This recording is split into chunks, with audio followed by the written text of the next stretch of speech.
I am good. How are you? Running around in the rain, finally home, dry and not cold. So I'm good.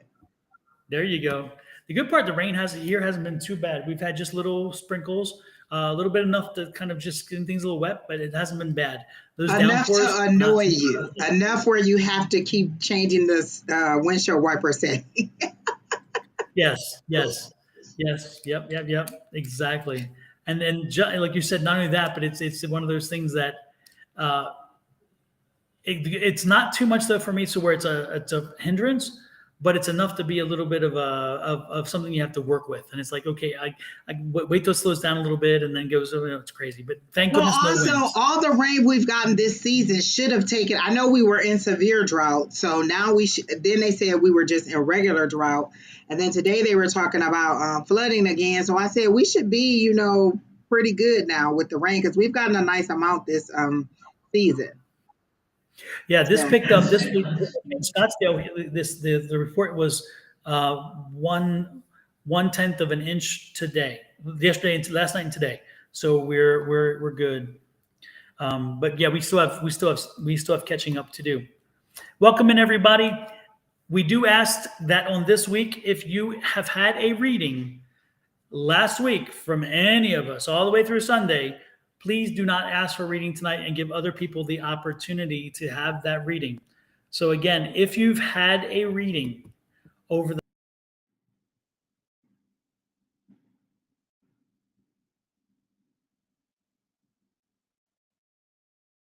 week, an opportunity to get on there tonight. If you do not mind, we would appreciate that very, very much. And Kina has a good memory, so she'll know which ones she'll know which one hi, does and doesn't. I'll Alice put it that Rivers. way. Alice Rivers has been. Look, Keena, write that name down because that's who I. The last time we went live, I said, Keena, her name is Alice. I can't remember her name, so tag her so she'll know. So Alice Rivers is on here because every week she's like, I've been looking for you, and we were live on Sunday. So Alice, I don't know what's where you are, East or West Coast, but Sunday at 3 p.m. West Coast time again, and then it'll be 6 p.m. East Coast time. So I'll be back um, Sunday, Alice, because she's always like, "Where are you? Where are you? Where are you?" She found us today, Don. Fantastic.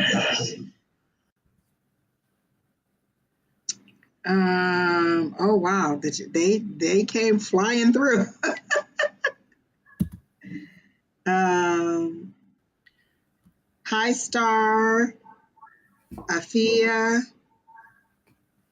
Deb, Roseflower. Hey Roseflower,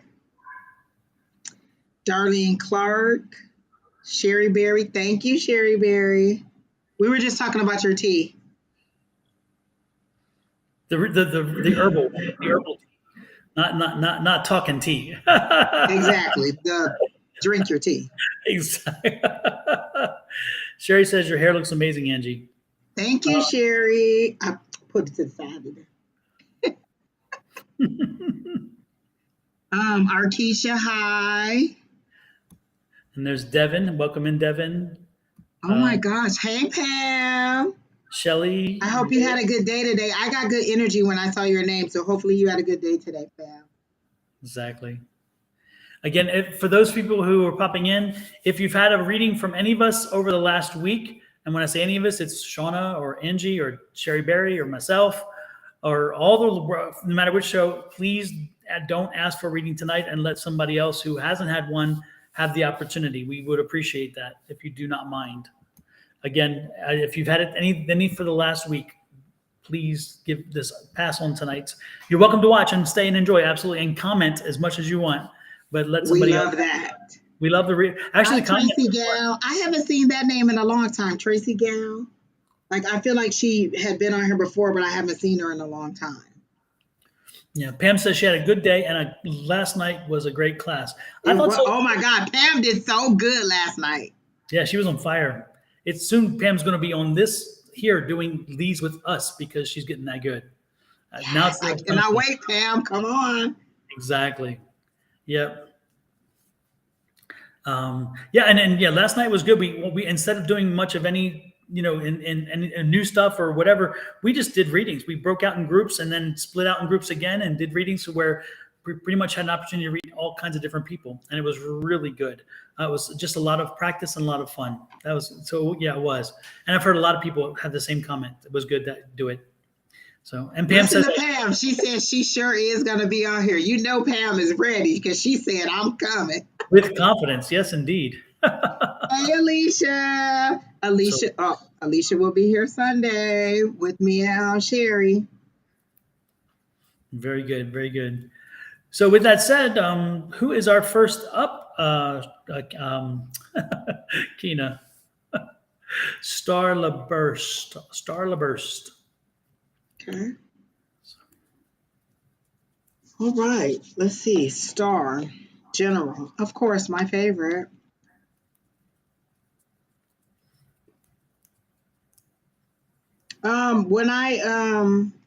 Okay, let me make sure this is not just because that's how I read your name, because they showed me a dam that is being pushed to the limit, and then you're on the other side trying to hold it together.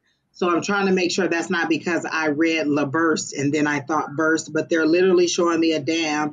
It's dark and the dam is being pushed.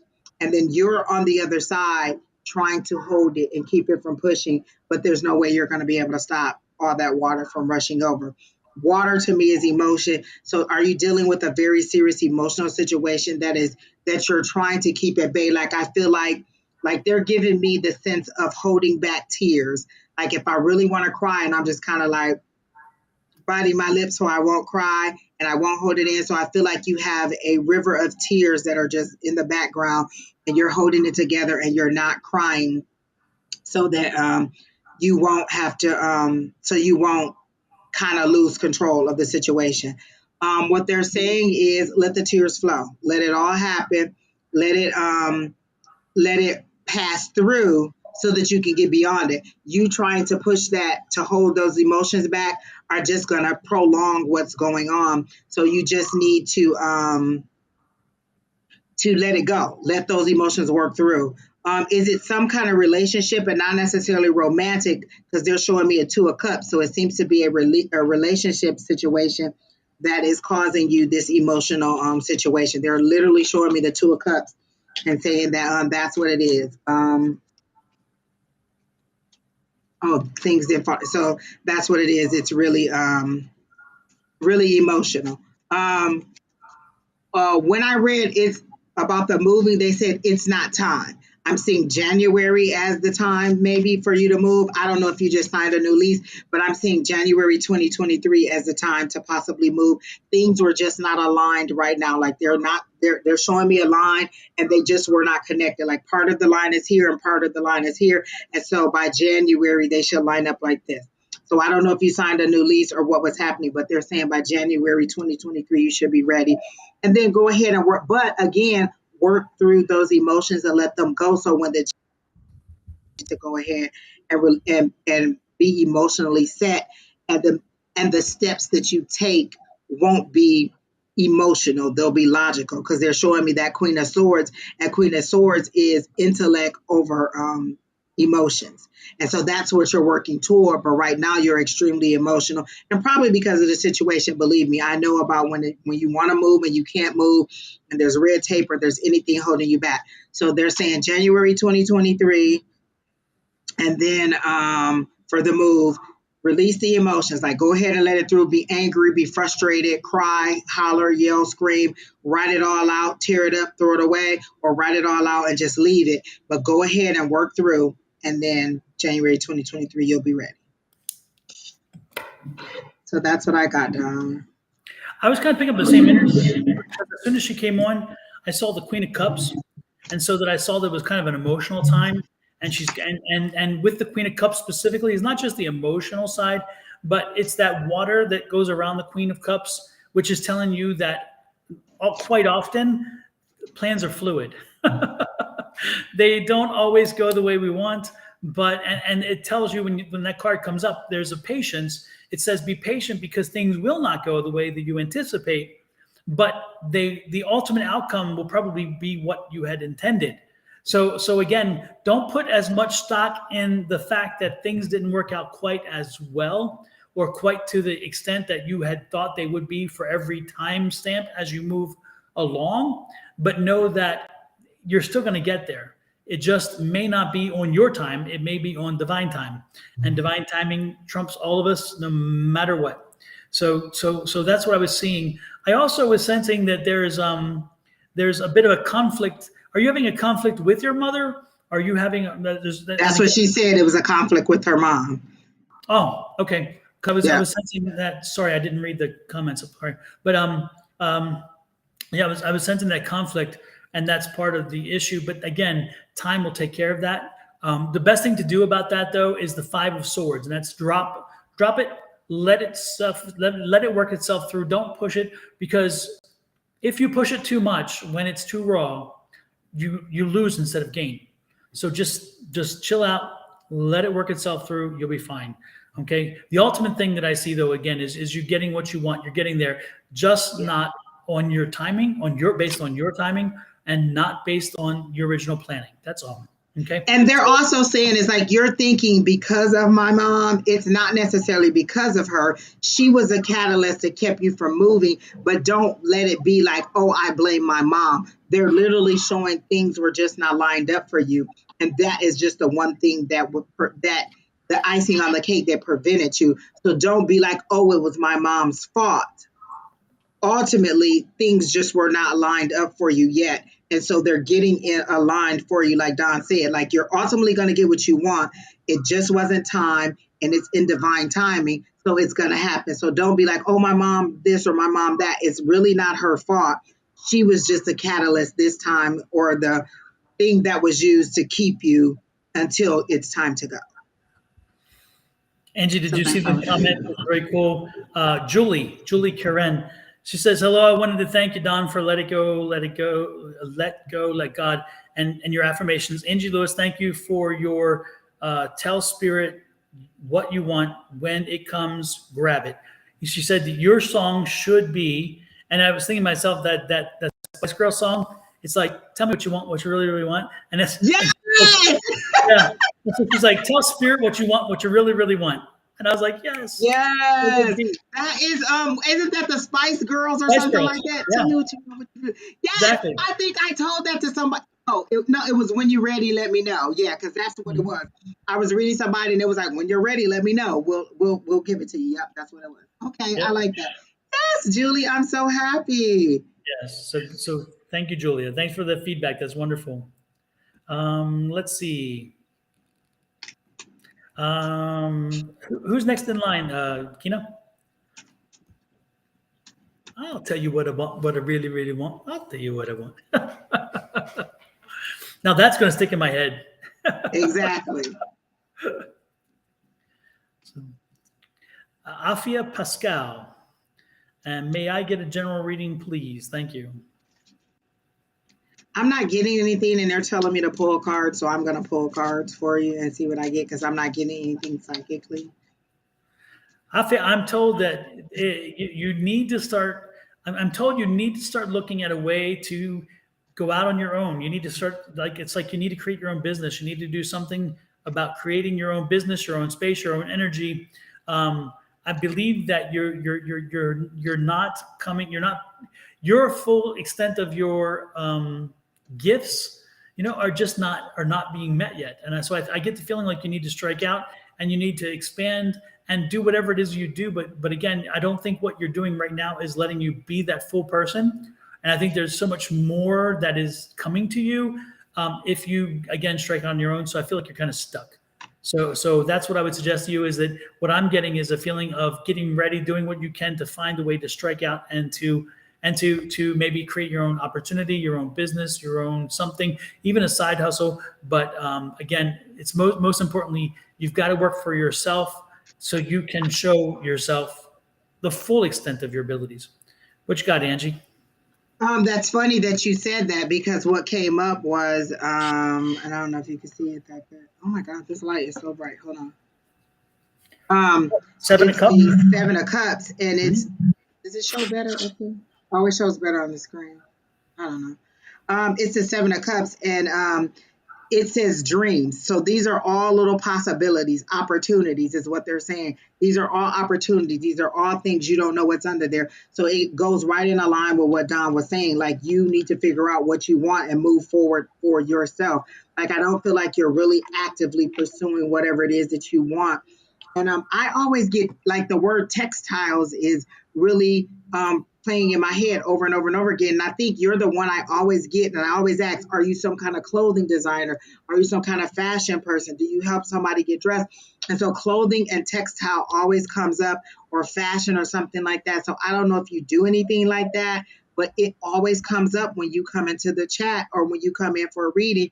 I always get that clothing. I always get that fashion. So somewhere along the lines, something creative, something artistic, that's what it seems like you would really benefit from doing. And that's it. That's all I got.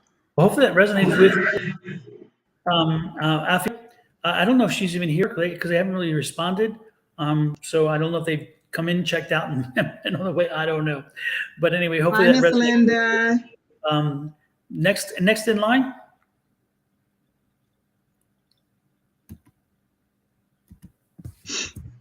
Darlene, General.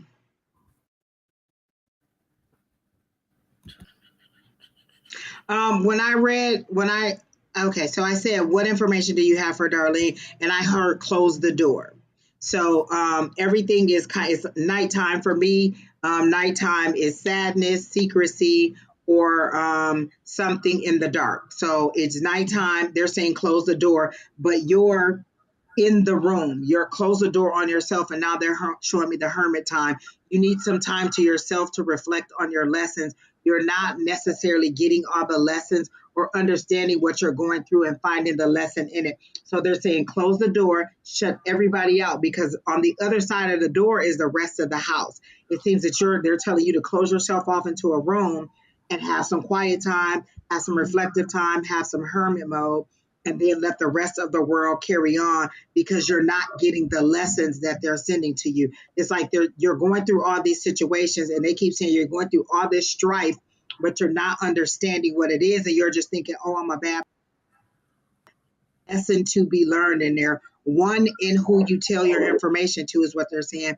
You're telling too much information to too many people, and then they're like pouring water on your fire. So you're all fired up and ready to tell them what's going on. And then the first thing they do is they pour water on it. And so then there's just smoke. So you lose the momentum on your idea, or you think it wasn't a good idea because they don't see it the way you do it. Two, they're saying you're not really following through, but that's also because of step one. You're telling too many people, they're squashing your dreams. And so you're not following through on the things that you want to do.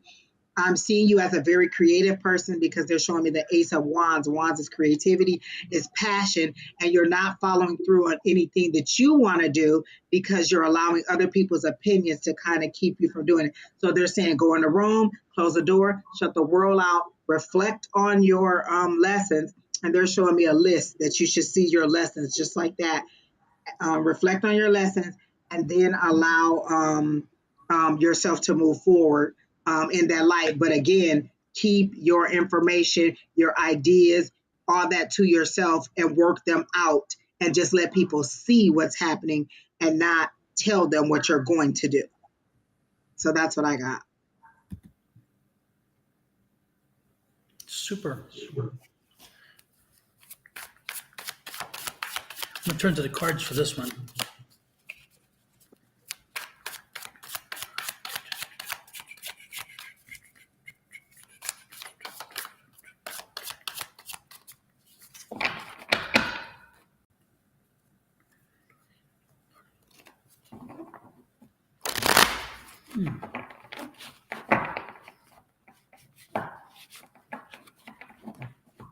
I'm actually, it's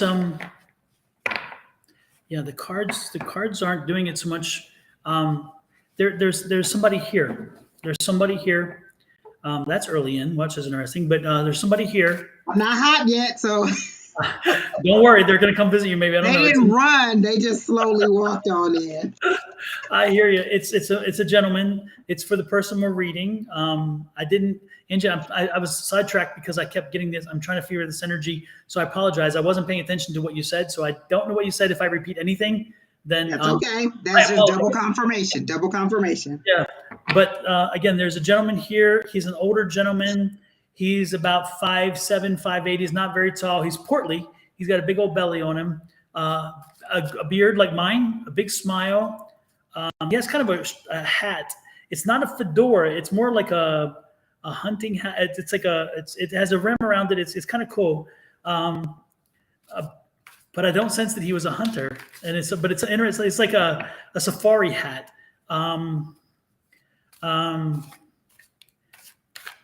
And I just feel like, and he's just a jolly person, like a father, grandfather energy. So he is East Coast. He was on the East Coast. He's gone, of course. He passed. He's East Coast, mid-Atlantic states there.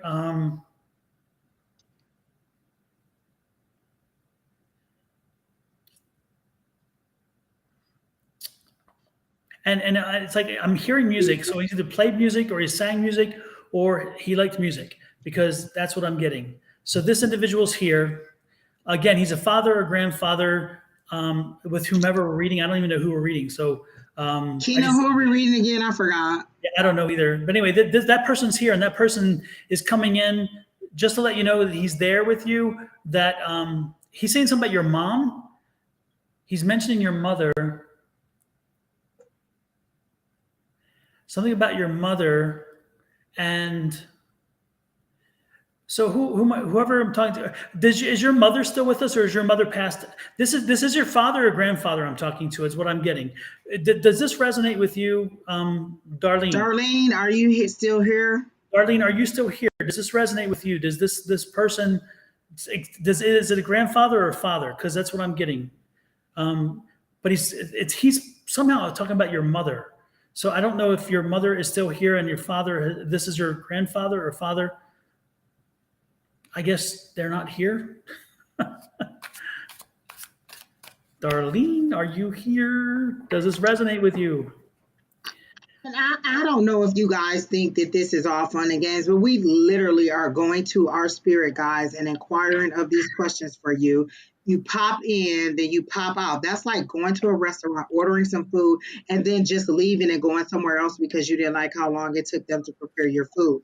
We are literally going to our guides, asking these questions on your behalf, and then you have the audacity to just leave and never ever come back. Like, don't come on the list if you don't have the time to stay. We give you a thorough reading, and it's just kind of rude for you to come in and all this time we spent. Now this person's father is here, and she's gone probably on another live somewhere. Let me check and make sure they're not someplace else. What are they on? Which It's YouTube? It's your YouTube. It's my YouTube. Why can't I don't know how to find people on YouTube? I don't. But I was wondering if the comment was on my YouTube, because I can't believe that somebody would come on this fast and then leave. Jeez. God, that drives me crazy. Anyway, Darlene, sorry, I'm going to leave it here. This again, it's a father grandfather energy I'm feeling. I don't know exactly who it is, but I can tell you they're here and they came in. But it's funny because they were talking about they were bringing the mother in, and that's why I needed to know whether the mother is your mother and he's the grandfather, or whether he is. Like he's the father of your mother, or whether he is the husband of your mother. But I'm getting like the father of your mother. I don't know. I'm confused. But he was in here. If you see this later on, replay it. But just to let you know, he was here and he wanted to visit with you and let you know it's going to be okay. It's going to be okay. You're going through something. You were looking for a voice. You were looking for an answer. You were looking for somebody to give you to just let you know it's going to be fine. It's going to be fine. And that's the best I can do. I'm sorry, Jesus. Damn, that pisses me off. Oh well. Me too, because that's a lot of energy wasted. It is. It is. And this guy was very strong. He has such a wonderful energy. He's very happy and whatever, and I'm liking it. So, and what time? Next, Kina, who's next?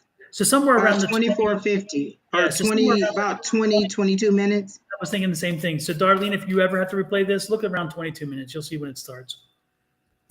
Sorry, folks. Next. Okay, Kina, who is it?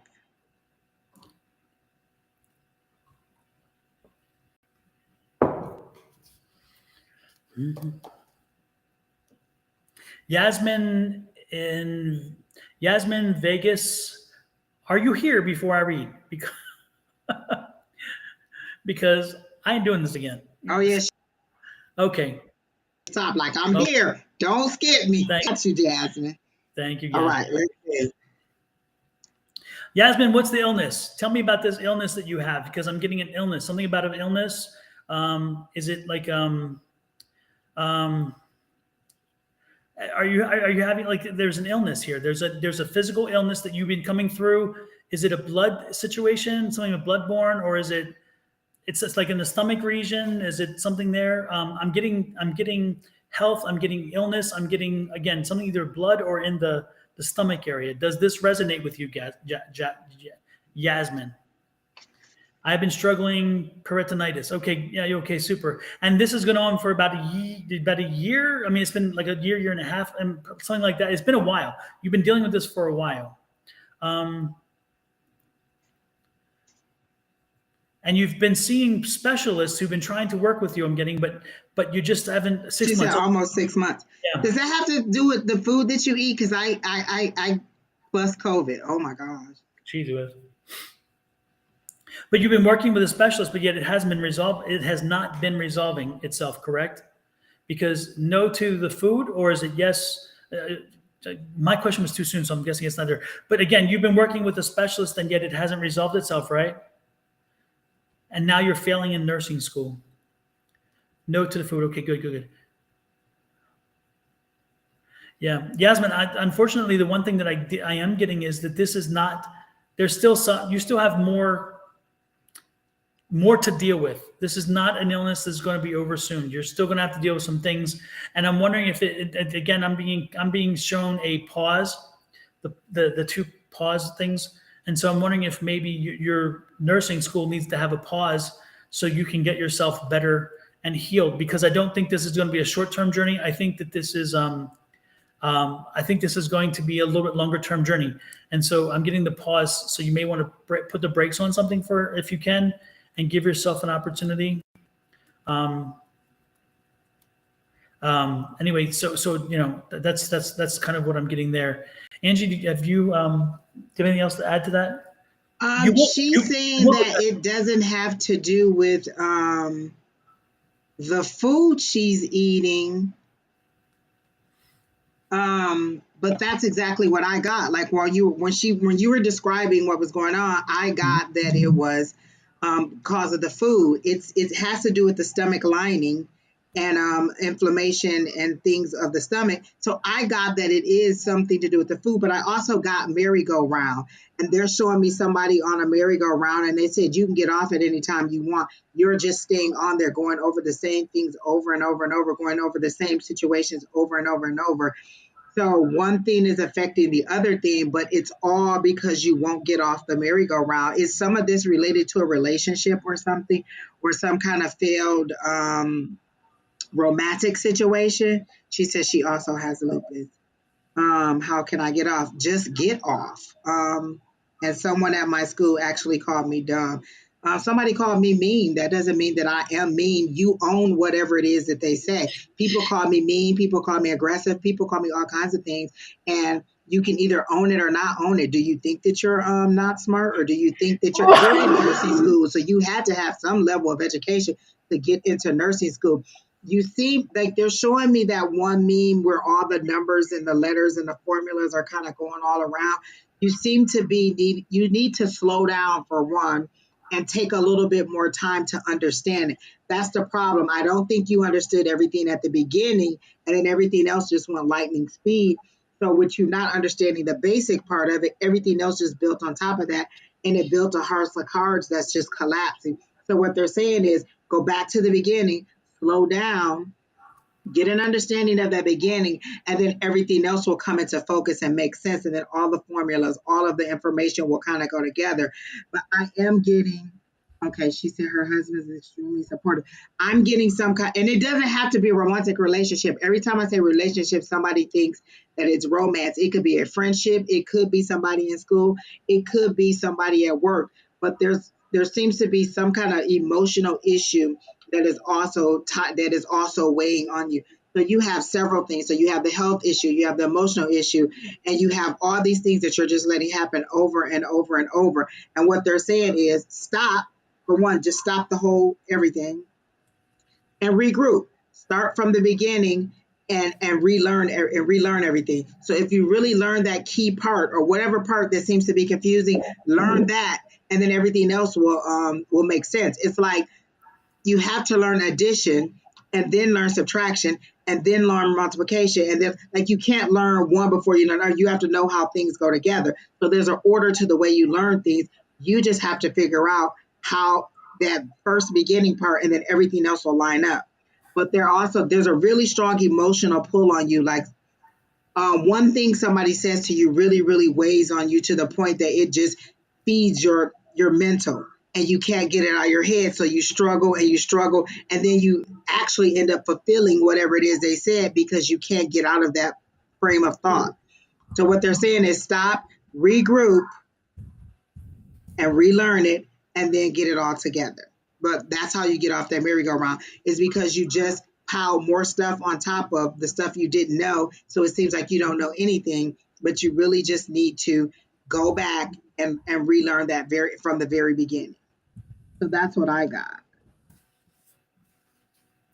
Super, super. Well, Yasmin, hang in there. It's not easy. And most importantly, I think, Angie, one of the things you mentioned I thought Yasmin needs to hear once again is that, Yasmin, you got into nursing school. You can't be dumb if you get into nursing school. I mean, you have to take a lot of science classes. You have to take a lot of math classes. You have to take a lot of stuff to get into to nursing school. And nursing school is competitive. So believe me, if you allow somebody else to tell you you're dumb after what you've already accomplished, then unfortunately, my dear, the problem also lies with you, because you know better, and you should. If you don't know better, then you should know better. And so I'm asking you to don't worry about what people say, because you know what? If I worried about what people said, I wouldn't be doing this, because Lord knows a lot of people think I'm going to go to hell for doing what I'm doing. Hello? But do I give exactly? But do I give a damn? I don't think so. And not only that, but not today. And that's just the way. And if I do, they'll probably be in there with us. So we'll all be in one nice little room together. Exactly. And then you got to deal with me for eternity, as y'all say. But also, Yasmin, Pam says she has lupus, and she said clean eating does help. So it's like you're stacking all these things on the top of each other. So you have this issue, you have this issue, you have this issue. And so you have to figure out the bottom of it in order to make the other things kind of fall in line too. So although it may not be directly that the eating is affecting the one situation with the stomach lining, it could be affecting something else. So look at the total picture. That's what they're showing me like this. Look at the total picture and just pick it apart and figure out what the problem is. Like because you asked me, how do I get off the merry-go-round? And they're literally saying, stop, tell spirit, tell whoever, however you pray, however you get your message to the universe, God, your source, just say, hey, stop. I want to stop I want to stop everything, and I want to start over. And then just walk it through. But you have to say, stop. Otherwise, it's just going to keep going, and it's just going to get worse and worse and worse. But they literally showed me a merry-go-round that you're on, and you're just letting more things get on there and make it worse.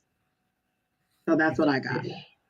Yep. And so again, it starts and ends with you in reference to what you want to do. But I wish you well, and I wish you continued success on getting well. But I would also make sure that I'm doing all I can to make my body my temple, and help the doctors help you in that sense. Affirm Wellness said you may also want to look at other options, because she was saying maybe that Western medicine isn't the only answer. So Wait a that's minute, Don, we didn't hear you. It glitched when you said that last part. Look at what? um, um, Affirm said, look at what? oh, look beyond Western medicine because maybe Okay, there's look beyond. Okay. Yeah. Yeah. And then Linda said, opinions of others who have no significance to you should not matter. So Exactly. what difference does it make? And whoever said it, if it was somebody in school, you're both in school together. So if you're dumb, they're dumb too because you're both in the same class together. Mhm. And both of you had to use the same requirements to get in. And let me give you one more piece of advice. Are they paying the bills? If they ain't paying the bills, then why are they renting space in your head? Hello. That's it. Just wanted to put this one out too. Oh, yes. Keena said that. Give grace, but not at the expense of your sanity. Exactly. There you So go. keep on moving forward. Was it Darlene? No, this one is Jasmine. Keep on moving forward. And again, go back to the basics. You have to go back to the beginning and read and go from there. That's all I'm getting over and over again. hang in there. Keep fighting the fight. So next in line is who, Kina? We're moving right along. Lori Menth. You know, I remember this name and she told us Yes. how to pronounce it and I forgot. Yes. Manta.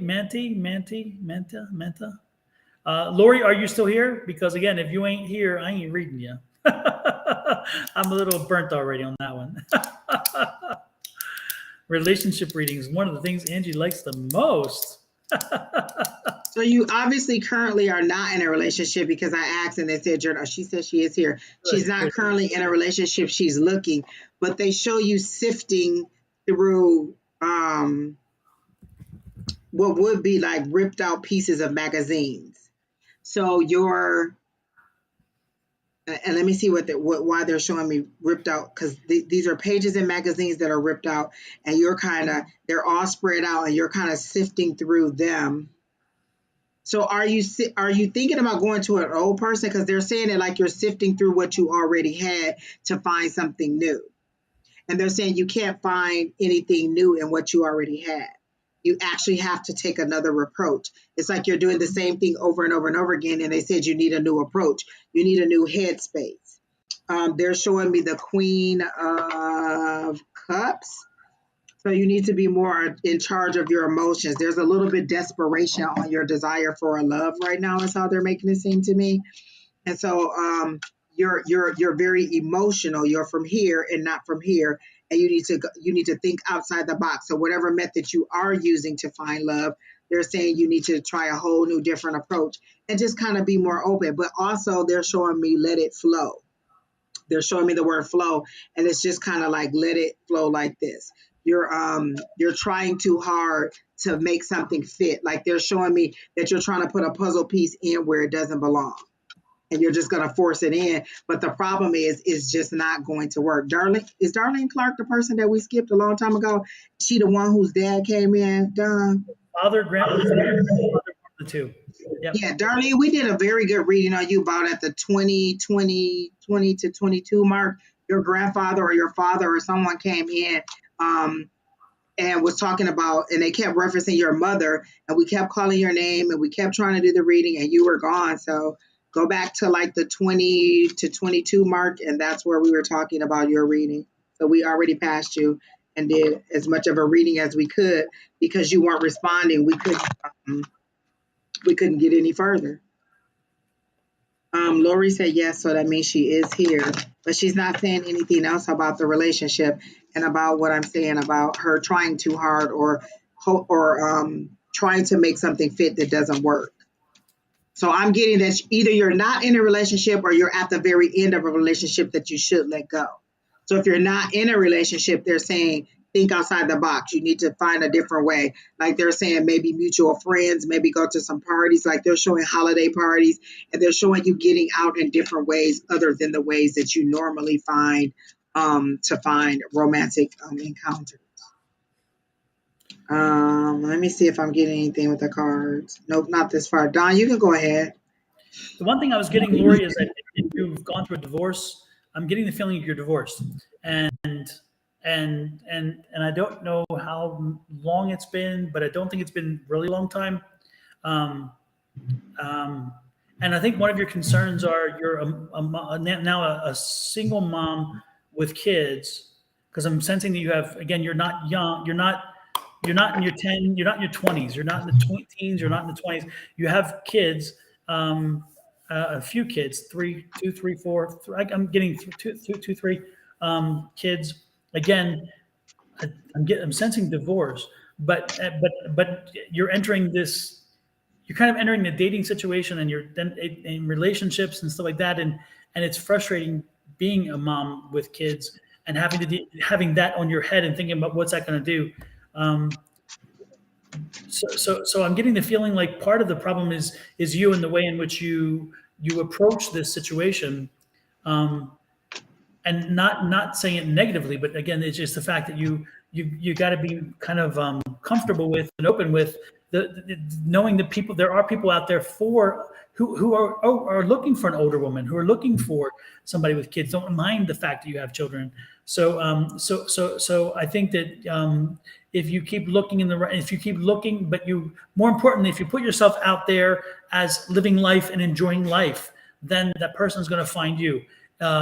Again, if you try too hard, people can see that and they can sense that, and the wrong person's going to be attracted to you. So I would put myself out there. I would be out in communities, whatever, and I think I would be putting myself out there as an individual.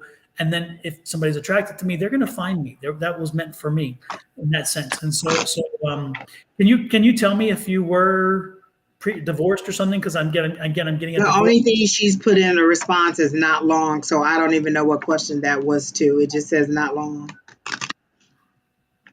Oh, yeah, I just saw it too. Okay, I wasn't paying attention again. Well, that's what I'm getting. Again, almost the same thing, different approach. You need to have a different.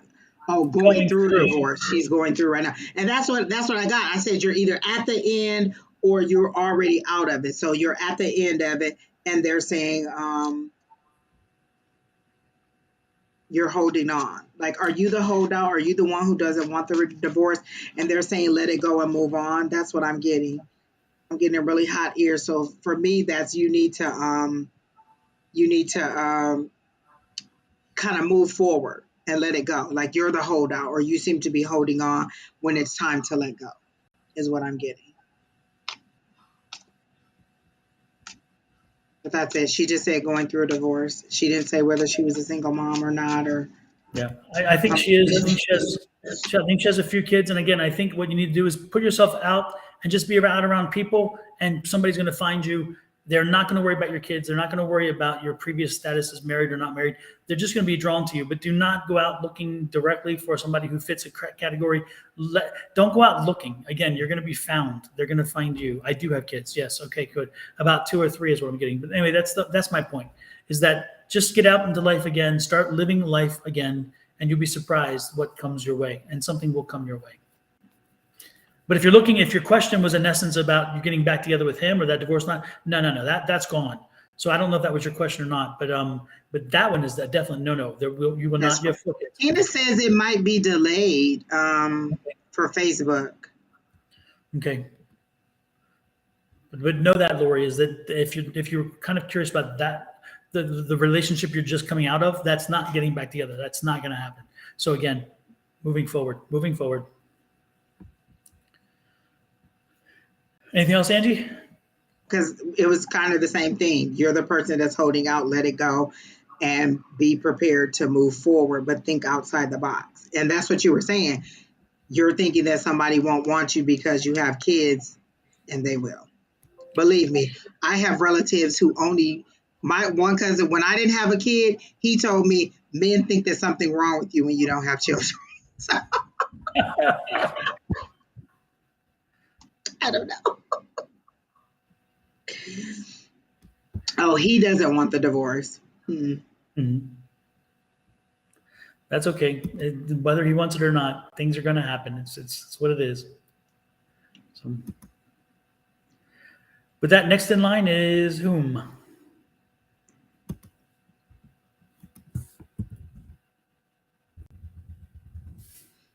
Before we get to that, there was somebody who caught my eye a minute ago, and I don't know if they're still here, but I'm going to go through it really quickly. Sharice Wilson from Facebook. She said, I just started a new job at South Carolina Department of Corrections. Was it a good move for me? I got to know, and I got that you're really sad. Like you were really excited to get the job, but seeing people in cages like that or seeing people behind bars like that has really saddened you. And you're really wanting to go somewhere else, but you're figuring, I just got in here. I want to go somewhere else. So Sharice, I'm thinking that no, you're not happy with the job. It doesn't seem to be a good move. Initially, it may have seemed like a good move, but it doesn't seem like a good move now. And what they're saying is it's okay for you to hop to another job. You don't have to stay there. It's not a death sentence. Most of these are right to work places, or you can decide that you don't want to be there anymore and leave. So what they're saying is do what makes you happy, and this seems to be dampening you and making you sad. So that's all I got for her. But she was in the comments, and so I just wanted to get that out really quick. Super. So J.R. Medford, is J.R. still here, Keena? Oh, he said still here. Okay. General.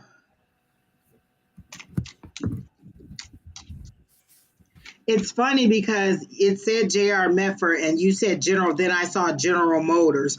Do you work for the auto industry or for General Motors, or are you in that Detroit Midwest area? Because as soon as I read General, I saw General Motors.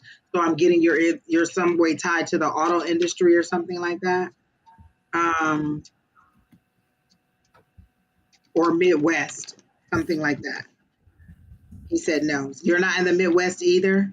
I got General Motors. Oh.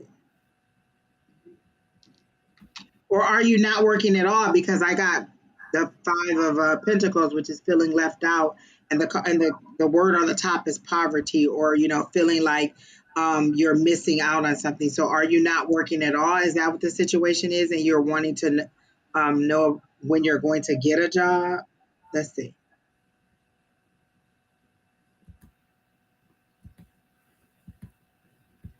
I'm hearing no job.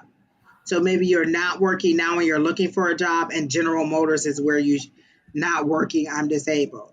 So does that mean you don't want to work at all?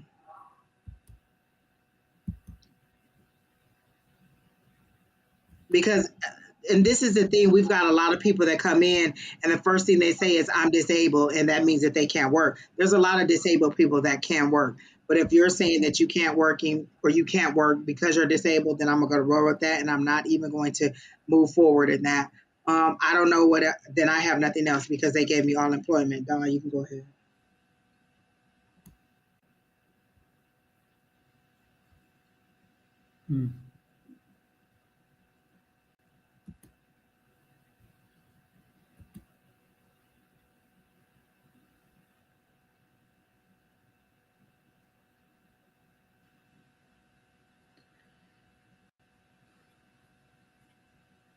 JR, I don't know. I'm getting a very heavy feeling, a very, very heavy feeling. I'm getting somebody who is not a happy camper, not happy with life right now, not happy with a lot of things. But the problem that I'm sensing is that I'm sensing there's no change. There's no flexibility to change. And that's I'm getting a feeling like, again, I'm getting a feeling like you're frustrated. You feel like, I don't know, like you're kind of beaten down, maybe even, I guess, I don't know. But again, it's like people have been talking to you and trying to work with you to figure a way to help you. And I'm getting the sense that you're so into the funk that that you can't see that there's something else on the horizon as long as you keep focused on that. So I'm feeling like you're so tied up in your own funk that you're not able to move. And so I'm let me tell you this much. Let me put it this way. When change is not embraced, then that's a choice. So you've chosen no change, which means stays forward, stays where you are. So again, you can choose to do a lot. You may be limited on what you can do, but you can choose to say, you know what, right now it's not working, And if it's not working now and you choose to stay in the not working now, then you're choosing not to change. And so there is opportunity to change, which means moving, and any movement sometimes is still movement forward, even if you have to take a sidestep from time to time.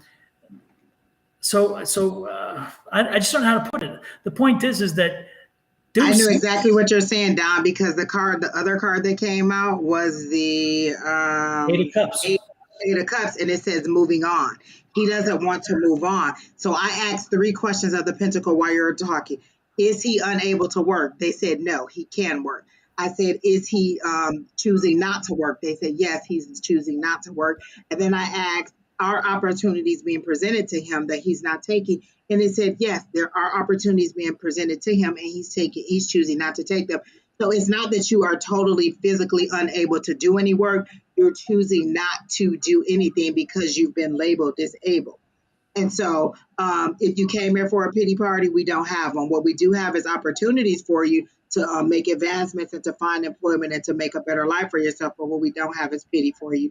So, again, like Donna said, I do get that darkness, but I get that he wants it to, so people can be like, oh, woe is me, and just be like, oh, look at how sad his life is, when you could actually be doing other stuff and move forward, is what I'm getting. Like, there's nothing preventing you from moving forward, from doing what you need to do to have a better life. You're choosing to take on that disabled energy and not move forward because you could be working.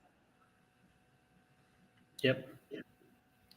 So I just think you've got to get out of your own head, out of your own space, and start looking that, you know what, something. If you want change, the change is you. You are the change agent.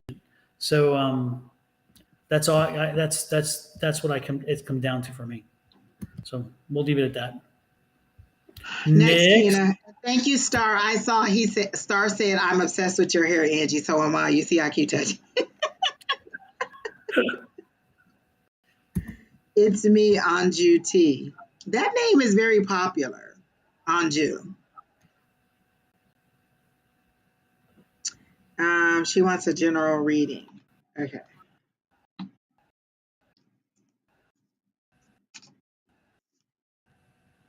So let me see. Oh, shoot. Okay, so I guess I'm not supposed to use the cards because they all fell on the floor. So let me find something else. Let's see. General for Anju.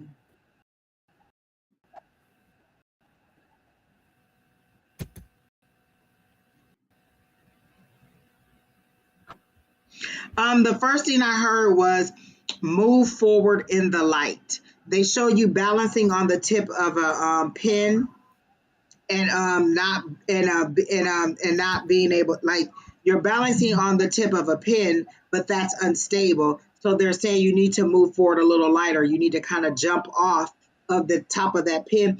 So for me, if it's a pin, it's either a sticky situation or it's something that's come to a point. Like it's at the end, a point. Wow, that's a new symbol for me. It's something that's at the end, a sticky situation, and you just need to jump off. And they're saying, when they say lighter, the wind, the air, the universe, whoever will carry you to a more level ground. Like you're balancing on something that you no longer need to be on. It's very it's a very sharp situation, or a very like it's something that's come to a point or to a head, and you need to just kind of, they're saying, walk away, move on lighter, move forward lighter. And if you kind of just let this baggage go, you can move forward lighter, is how they're showing it to me. Because they're showing me the 10 of wands, but you're not carrying the wands anymore. You've laid them down and you're just walking forward. So technically, the situation seems to be over. You just haven't laid the burdens down yet, because what they're showing me is you walking away, and they're actually showing me that 8 of Cups now, but they're showing you walking away, and you just finally laid the wands down and walked away without carrying a burden that you don't need to carry, is what they're giving me. So that's what I got down. She said balancing herself and her life, balancing myself and my life.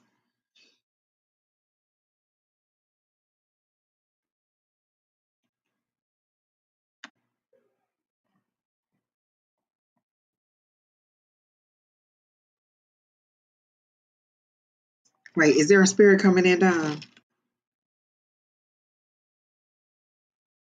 I can't hear you. I didn't know you were finished. Okay. Oh, I'm sorry. Oh, I was just. Oh, I'm sorry, Don. I thought you were waiting for her to respond to something, and I'm like, okay. No, I'm I waiting. was wait. I,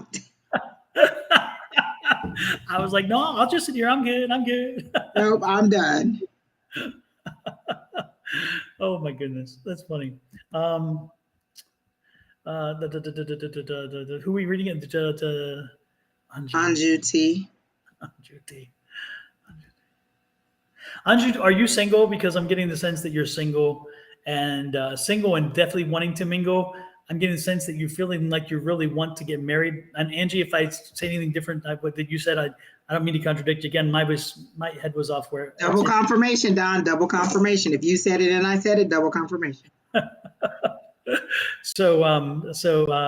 I'm getting the sense that you definitely want to be. Yes, single. Yes, that's what I thought, and you definitely ready to mingle. So yes. Is that recently single? Because I don't know what that situation is that's at the end. Yeah. So anyway, that's what I was getting is that and my thing to you, Anju, is be very careful. Don't be too ready to be not single anymore. Don't be too desperate because that's where things get you into trouble.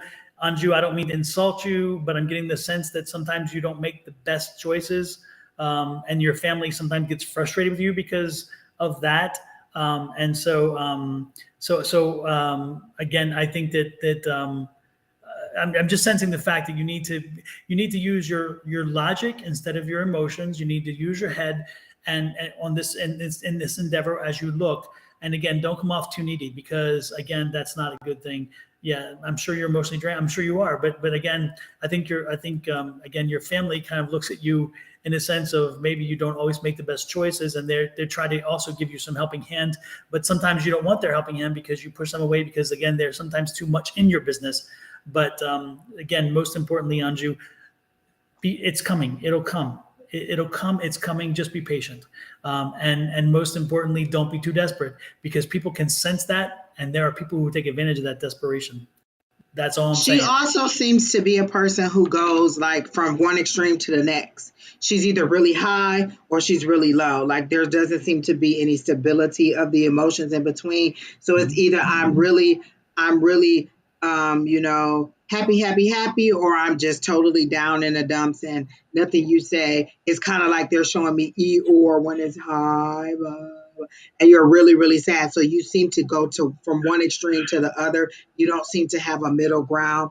And so that's what the balancing is for you.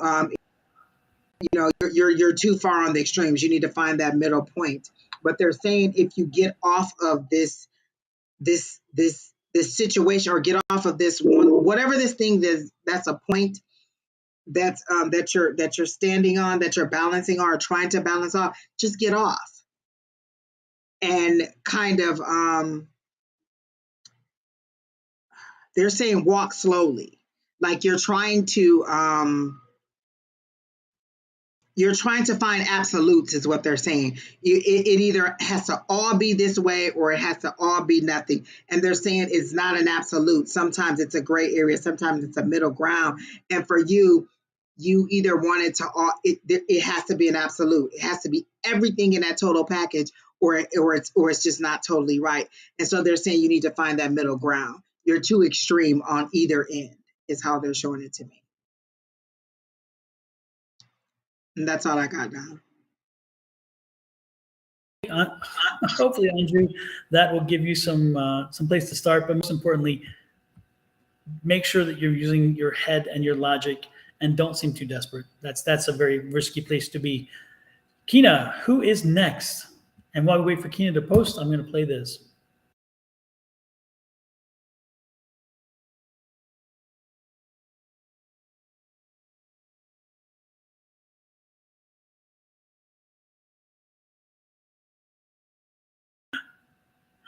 That's so cute. Don is a technical genius. Like he does everything. He finds everything. He tells us what to do, and that's how we know what to do. So don't forget to hit that like, share, subscribe, and follow button, please. Buttons, plural, please. Seashell case. Can I know about the true feelings and future? Are you married, Seashell?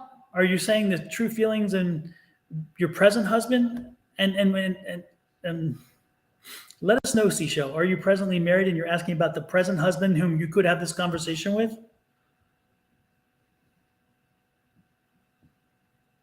Because you're asking us to eavesdrop, open up his head, go inside his head. If this is a true situation where you're asking us about the husband you are married to, the person you sleep with at night, and the person you can communicate with, are you asking us that person that you're supposedly married to at this point? You want us to open his head and So look in? is the yes that she is married, you're presently married. So you want to know if your husband actually loves you. I'm the sense that I'm getting is annoyed. Like he is annoyed, like he really has to prove to you over and over and over and over to you that he loves you. And I'm getting annoyed. Like I see you two laying in bed together, his back is to you, and he's annoyed that he keeps having to prove to you that he loves you. Are you a little bit insecure, or are you having some insecurities? You may not overall be, but are you going through a period where you feel like you're not getting the love that you want? Um, and so I'm getting that he's extremely annoyed with having to keep reassuring you and reaffirming to you his love to you, his commitment to you. That's how I'm getting it. And if anything, you're pushing this person away. You're wanting to know if this person is unfaithful, and I'm getting a no, he's not unfaithful.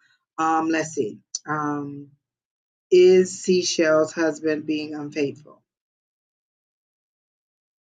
I got to know he's not being unfaithful. I do get that he does love you. Okay, she said she had been, but that's the problem. She's getting better with loving her. And that's the thing. You're pushing him away by him having to prove over and over and over to you. Imagine being in a relationship with someone. You have to keep reassuring, I'm not cheating on you. I do love you. I think you're beautiful. I think you're a nice person. I think you're a great person. I have to say that to you over and over and over and over and over again. It does get to be exhausting emotionally, because at some point it's like, why don't you believe me? Because now you're not believing me. It's like if you came in here every single week and asked me the same question, did you not believe me last week and I said it? Did you not believe me the week before when I said it? Did you not believe me the week before that when I said it? If you're going to keep asking me the same thing over and over, it's going to annoy me because I already answered that question. My spirit guides, I do that to them too. So I understand your plight. I understand asking them, and this is what they'll do to me. We already answered that question. We're not answering it again. Literally, they won't even answer the question. They won't even address it. They'll move on. Or sometimes they'll just give me dead silence. And I know that means don't ask me again. That's my own spirit guides, my own spirit team saying, don't ask me again.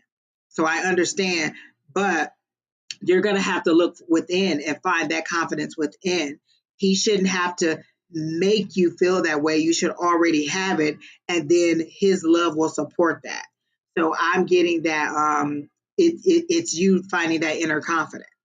Like I feel like you've gone through a little bit of fluctuation in your looks, and that's also weighing on you. But they're saying again, that's you. That's your self work, your shadow work that you have to work on.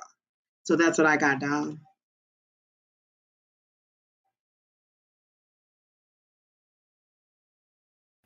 She says, I always wonder if he'll cheat in the future. I gotta know he's not going to cheat. I think he'll leave you before he cheats. Like it'll be to the point where I'm not going to keep going through this. And he'll leave before he cheats. I don't get that he'll cheat.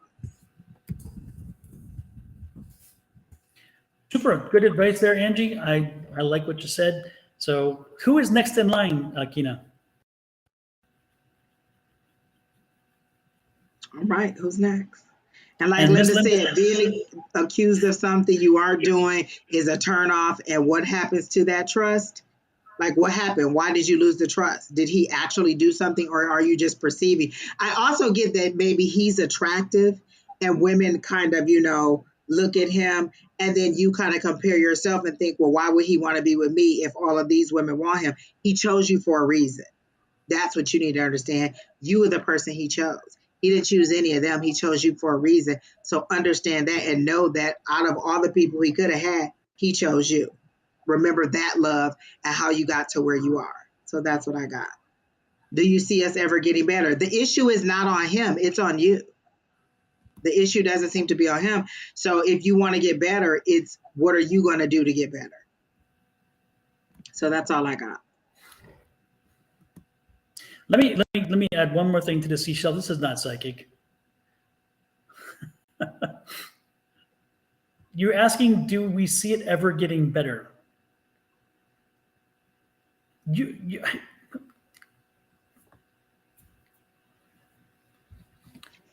No. Say it, Don. Just say it. Sometimes we need to get that tough love. It starts with you. It ends with you. It's you. And that's what we're trying to tell you. You even acknowledge the fact that it's you. So if you want to get better, then do the change. I just talked about change. We all have the ability to make change happen. If we choose not to change, then our choice is to stay the same and the same stuff happens. But if the choice if you understand this already about yourself, then you don't need to reach out to us and ask us about what you need to work on. By mirroring that back on him, you're creating a situation that's unhealthy for him. It's exhausting. It's frustrating. And if you lose him, there's only one person to blame. And that's all I'm going to say. The point is that you have an option to choose it. You have a right to choose it. You can choose whatever you want. But if you know yourself that you need to make the change, then you need to make the change. But the reality is if you keep putting your drama onto him when he doesn't own that drama, all you are doing is you are going to set the situation up where it's going to be true. Guess what? If you keep making him think this for so long, it's going to happen. Because guess what? You're manifesting it. And I talk clearly and succinctly, continuously about manifesting. The words you put out into the environment, you get back. So if you say, oh, he's cheating, I think he's cheating, guess what's going to happen? The manifestation is he's going to cheat. And is it his fault? Well, sure, because he made that choice. But guess what? It's also your fault because you kept putting it out there. That's why I tell everybody, and let me put it up there, there's a manifestation that I believe in sincerely, and I say it over and over and over again. And this is it. And this goes back to what I just said. Again, I believe in infinite abundance, and my wants and needs are always exceeded is one of the ways. The other says my needs are always met. The point is that if you say this and you put it out there, you create the environment, you bend your energy around you, and you bend the environment to you. If you continue to tell everybody else that you think your husband's cheating, eventually it's going to work out because you've put that seed into the universe. You have got to stop that. You've got to stop it. And whatever it takes, if you need some therapy, whatever, just do it. And this is, again, nothing psychic except that part. That part is not even psychic. Affirmations are not psychic at all either. That's just bringing energy into the world. And so you can go with what you want. But again, when you speak, whatever you speak, when you put it out there enough, it's going to come back to you if you're not careful. Another thing that I'm hearing, seashells, is think about it like this. Say you worked for somebody and they accused you of stealing money or lying in your documentation. Say you had to document things that are going on at work and you weren't, and they're accusing you of doing some things that you did, and you've repeatedly defended yourself over and over and over again. And where's your breaking point? What are you going to do? You're working here. They're accusing you of something you're not doing over and over and over again. And you have to keep telling them, you have to keep explaining to them, I didn't do it. This is what I did. You have to give all this extra proof over and over and over again. How would you feel? What would you do? You would leave. They corrected their behavior. Would you want to stay? Or would you still want to go? Is it tainted at that point? So that's what you have to think about. This is where you are. You've done this over and over and over again. If this was you, would you stay or would you go? So that's the question. That's what your future is. You think about where you are now, and if you were on the other end, would you stay or would you go? And would you want to repair a situation that has been created like the one that you've created? So it's not criticism. It's just saying, you got to find that inner confidence and move forward with it, either with him or without him, regardless. Even if he decides to go or you decide to end it, you still need the confidence. It has nothing to do with him. You keep saying, what will he do? How will he act? It's still all about you. You need the confidence on either side, regardless of whether you keep the marriage or you pull it apart. You need the confidence for your future. It has nothing to do with him. So either get the therapy that you need from an outside person, because sometimes it just takes somebody else looking at it differently and you being like, wow, I never even saw it that way. And so then you can move forward. So either way, the confidence needs to be built up in you, but he's not going to keep trying to do that for you. Or I know I wouldn't. I'd be like, I'm out. You only get, listen, you're not going to keep telling me I did something I didn't do. And that's all I got, Don. Super, super. I'm trying to find out. I'm trying to find out that we're the Keena list. said, "And Andrea R, you are next." So I guess it's look, Keena in the car still doing the chat. She said, "Andrea R, you are next." So whoever Andrea R is.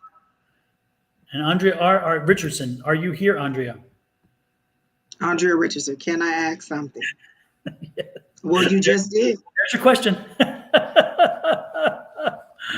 Oh, she may have something else further down. Let me look here. She pinned something.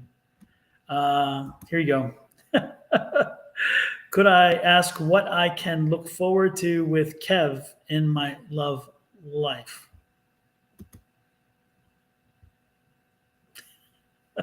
Thank you, Miss Sarah Lynn. Sarah said, this is the type of truth that people need, raw and authentic. Y'all are some rock stars. That is the whole goal that Don and I have. We want to be authentic. We want to be honest, and we want you to know the truth. We don't want to blow smoke up your butt. We don't want to give you fluffy bunnies. We want to give you the truth, because ultimately that's the only thing that's going to heal you and help you. Pam says Keena is multi-talented. She is indeed. Okay, Andrea, what can I look forward with Kev? Lord help the children.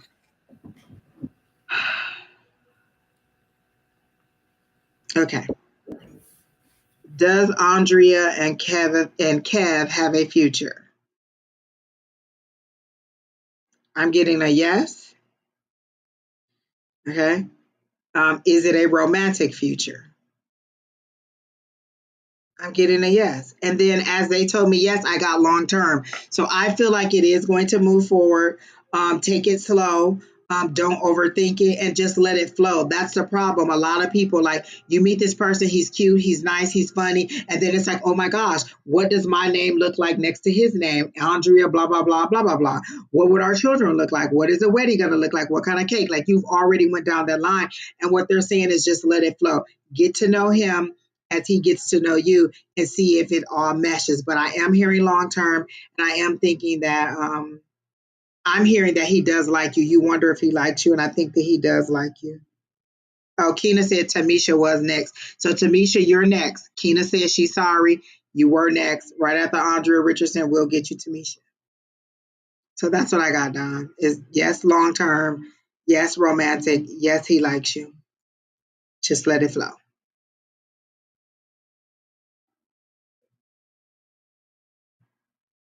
You're muted, Don.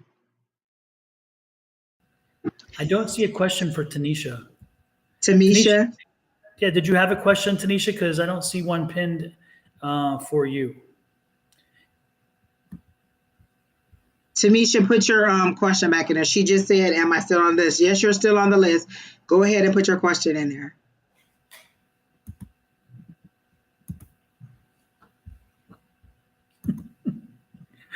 And then Andrea, that's all we got is yes, good for you and Kevin. For Kev. I get a broad-shouldered dude too. I think that is it a broad-shouldered guy?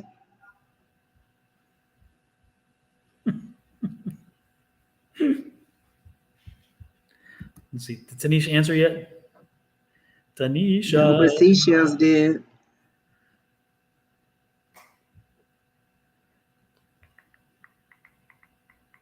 There's a second Seashells too, Keena said. I don't know where you are on the list, Miss Seashells. If you don't have the second Seashells, if you don't have time to wait, then you could just let us know and we can take you off the list. I just don't know where you are on the list. Yeah, I can't find the list. I was looking, I could not find it. I thought Keena posted it someplace, but I saw it stream across one time, but I couldn't find it for that. Tanisha, my dear.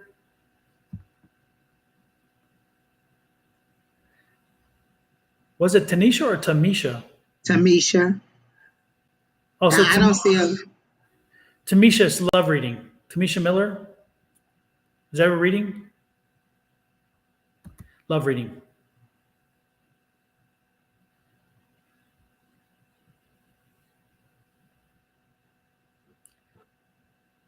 Thanks, Kina. Kina says it's a ticker thing. So I'll find it. Doo-doo-doo. Oh, the run across the bottom. Okay.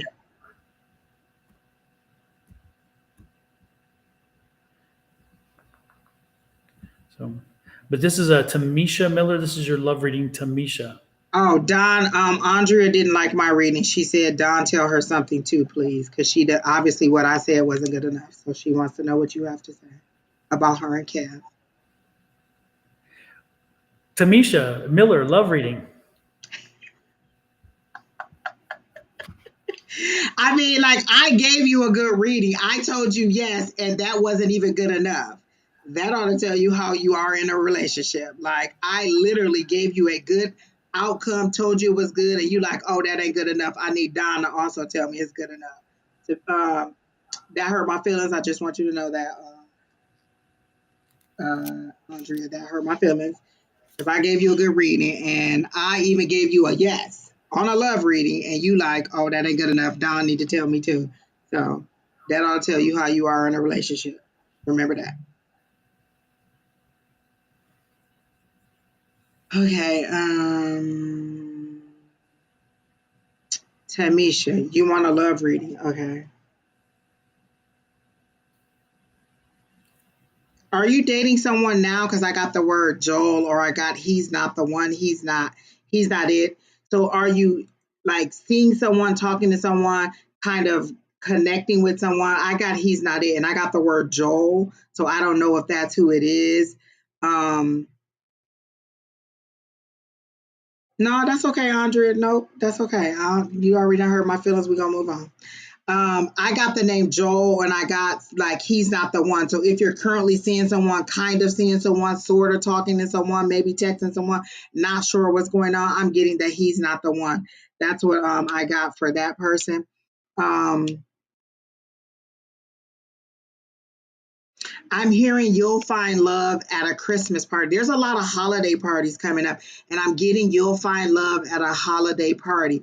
A friend of yours is going to invite you to some like a family party or a family dinner or something, a holiday party, and they're saying come when you come there, you'll meet somebody there that you'll click with.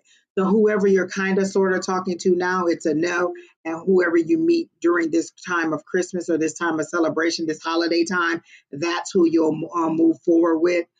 It seems to be a nice guy, a funny guy, and this is their word, not mine. A nerdy guy or maybe a studious guy, like different than your regular type, because you seem to go for like a high velocity person. That's the word they use, was high velocity, like a partying type or drink. Somebody who's like a bad boy. They're showing me a biker person or something like that, and they're saying this person is a little bit more laid back, a little bit more gentlemanly. And he'll give you the love and affection that you're trying to find in these other guys that you're not getting. So way different type than you've ever looked for. Like he's really a nice, like he has like a button down on with a sweater on, some slacks on, nice shoes. Like he's studious is the word that I'm going to use because they keep saying nerdy, but he's actually really smart. He's really nice. He's really funny. He's really caring, and he'll give you the nurturing that you need. It seems that you haven't been nurtured or had that kind of relationship, and they're saying that you really need to to get a different type of love than what you've had before. Kind of like to connect with like three. You want to connect with three people? Spread the love, baby. Spread the love. Okay, well, I don't know. I'm telling you what they're showing me, and that's what I got. So that's all I got for your love. For me, instantly when you were when she asked the question, I saw the holiday season and I saw excitement. But it's gonna after the holiday season, it's gonna be like the snow and melt. So don't get excited because you're not going to the altar with somebody from the holiday season. That's not going to happen. Your future, whoever, is going to be down the road a little bit. But enjoy the holiday season because that's what the holiday's here for. Don't take it seriously. Enjoy it and benefit from that experience. That's what I'm getting But at. they're also saying he'll change her mind on the type of man that she likes. Like they're saying you'll find a different type of man. So the kind that you've normally been with, he'll change your mind, and so whatever your future person will be more like him or a mix of the two. But the type that you're looking for isn't giving you the love that you want. So you want somebody who's big and bad, but you also want them to be gentle and kind and nurturing, and you're not getting that in the type of men that you're finding. So that's what I got. Super. Keena said Ashley Janice is next. Okay. Lord, she's better. She's good. I cannot find it. Thank you, Keena. I appreciate that. She is texting me. She said Ashley Janice is next. Super. And one more time, just so people remember.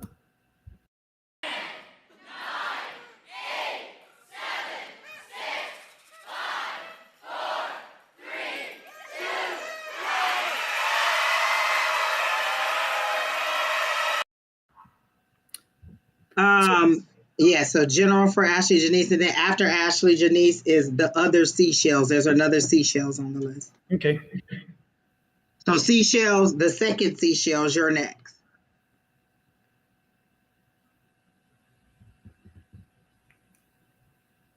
One seashells says, "Can I be added to the list?" But I don't see a question. So that seashells. So the next seashells needs to let me know what the question is because it just says, "Can I have a question?" But it doesn't give a question. So whoever that is, please, the next seashells, let us know. And what do you have for Ashley? Janice Ashley. I was reading Tymisha's thing, and she said, "No, I'm talking to or be around 3 different people." Then what do you want to know? Like, are y'all all going to live together like as a big family, a big unit? I don't know what you want to know. Thank you, Julia, for the at Oprah. I love that. At Oprah, so she know that we're here. I don't know what you wanted to know. Like, I feel like if you're playing the field like that, then you don't really want to be in love. You asked for a love reading. I gave you a love reading, and now you're saying, oh, no, that's not it. Like, I'm inquiring of spirit. I'm giving you the best information that I can. And Don, there is somebody on your page, your Facebook, asking people to give them readings. Smith Fatima. Fatima Smith, you are rude. But Ashley Janice, she wants a general reading. I'm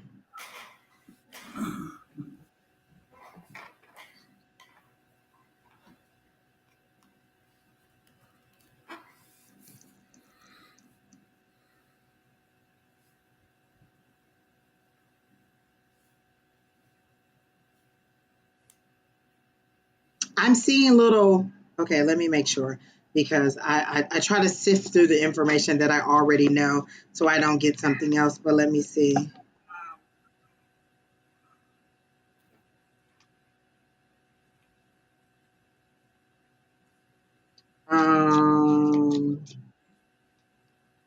Because I see little bassinets.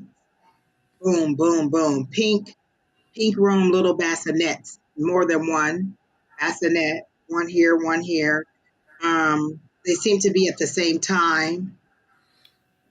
And I'm getting baby fever and they're making me hot because I'm like, oh my, and I see the word fever. I see baby fever. So I see bassinets. Something about Harley Janice. Are you thinking about naming one Harley? Harley Janice is what I'm seeing. Like, you've already picked out names. You've already thought about how you want to decorate the room. So I'm seeing little girls, or at least a little girl, and I'm seeing 2 bassinets. So I'm seeing multiples. So maybe 2 at a time is what I'm seeing. Oh my, twins? Yeah. Wow. I don't see adoption because that's what I was saying. Is this adoption? I don't see it being adoption. I see it being natural birth, and I see your belly because that is a concern for you. There must be pregnancy concerns for you because I see a belly, and you're wondering. You're very careful once you get to that stage. So I am seeing the belly. I am seeing the babies. I am seeing at least one little girl, and I'm seeing such love and joy. and excitement. Like they're making me all tingly and warm and like that motherly feeling from when you're pregnant and just loving your belly. So that's what I got. Middle name would be Janice. I got Harley Janice. So I don't know if you were going to think of Harley, but I got Harley Janice. She said the middle name would be Janice.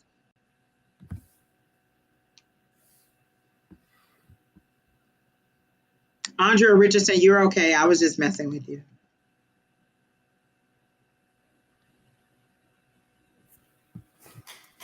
Let me hit the cards for Janice.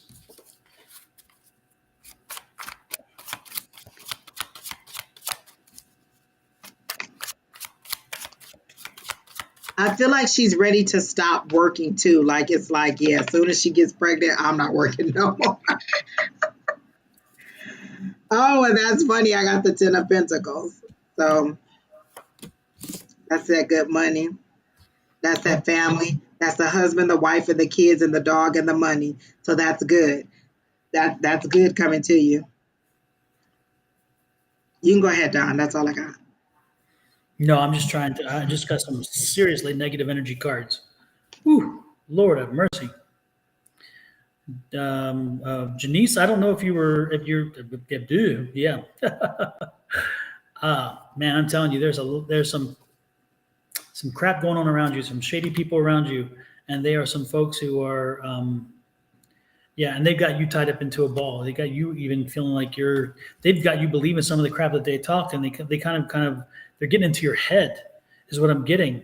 And the problem is again, you have the power to change that, but you don't. You allow them to get into your head.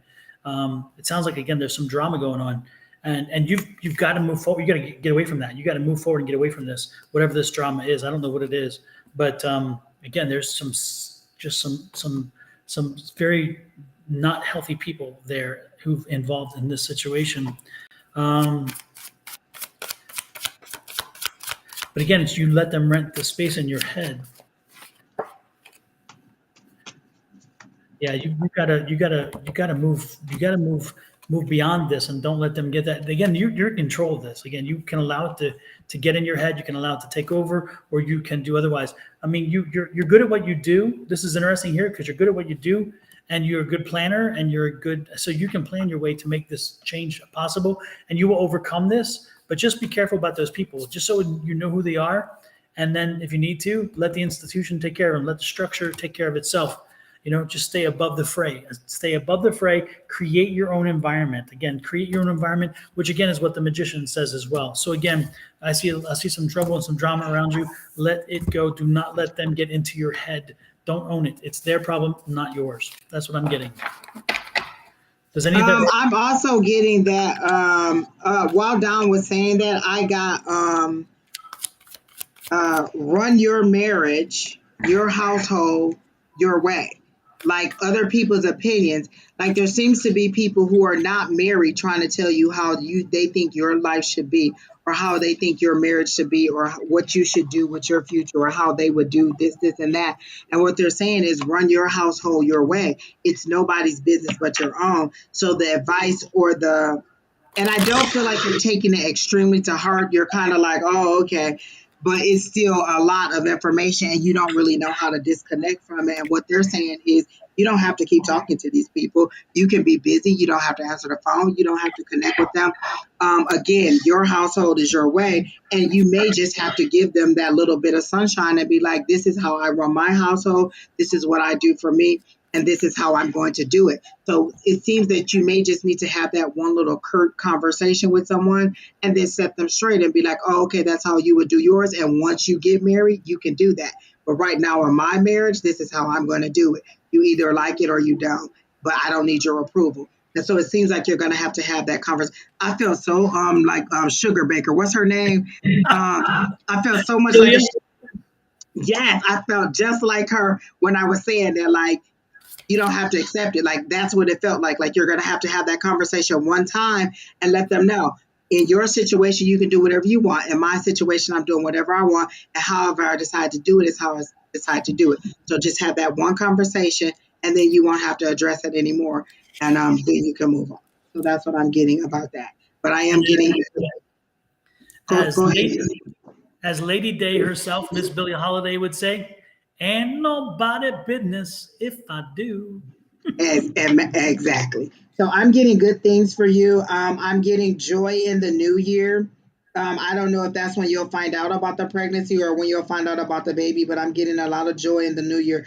Like 2023 seems to be your very good year, or your rise. Like you'll have a change in the way things. I think it's been difficult in some aspects for you, but you've pushed through. You don't seem like you've complained about it, but you've carried the weight of it. And I feel like 2023 will be that turnaround in your pickup, just because you've kind of carried that burden in silence, and now you're going to move forward in joy. So that's what I'm getting. Super. With that said, I don't. Again, I could not find the list. So Oh, Keena said, oh, wait, she gave me another. Seashells is next. Oh, that's right. Seashell. She did say. Yep. And wait a minute, one. See, seashells.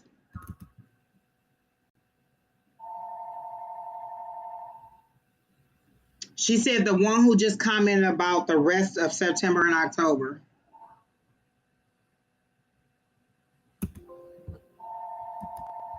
The one who just.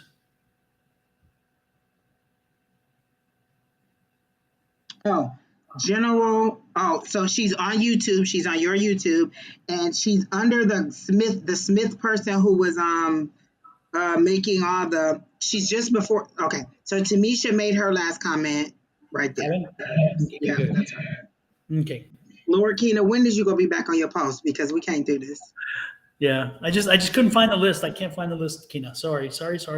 I think she said it's that marker that goes across the bottom. You know how you run it? So in there. Yeah, I looked there and I couldn't find it. It It's wasn't not in there either. Then Keena, we don't know where it's at. So I get couldn't back. find it in the Chirons. Yeah.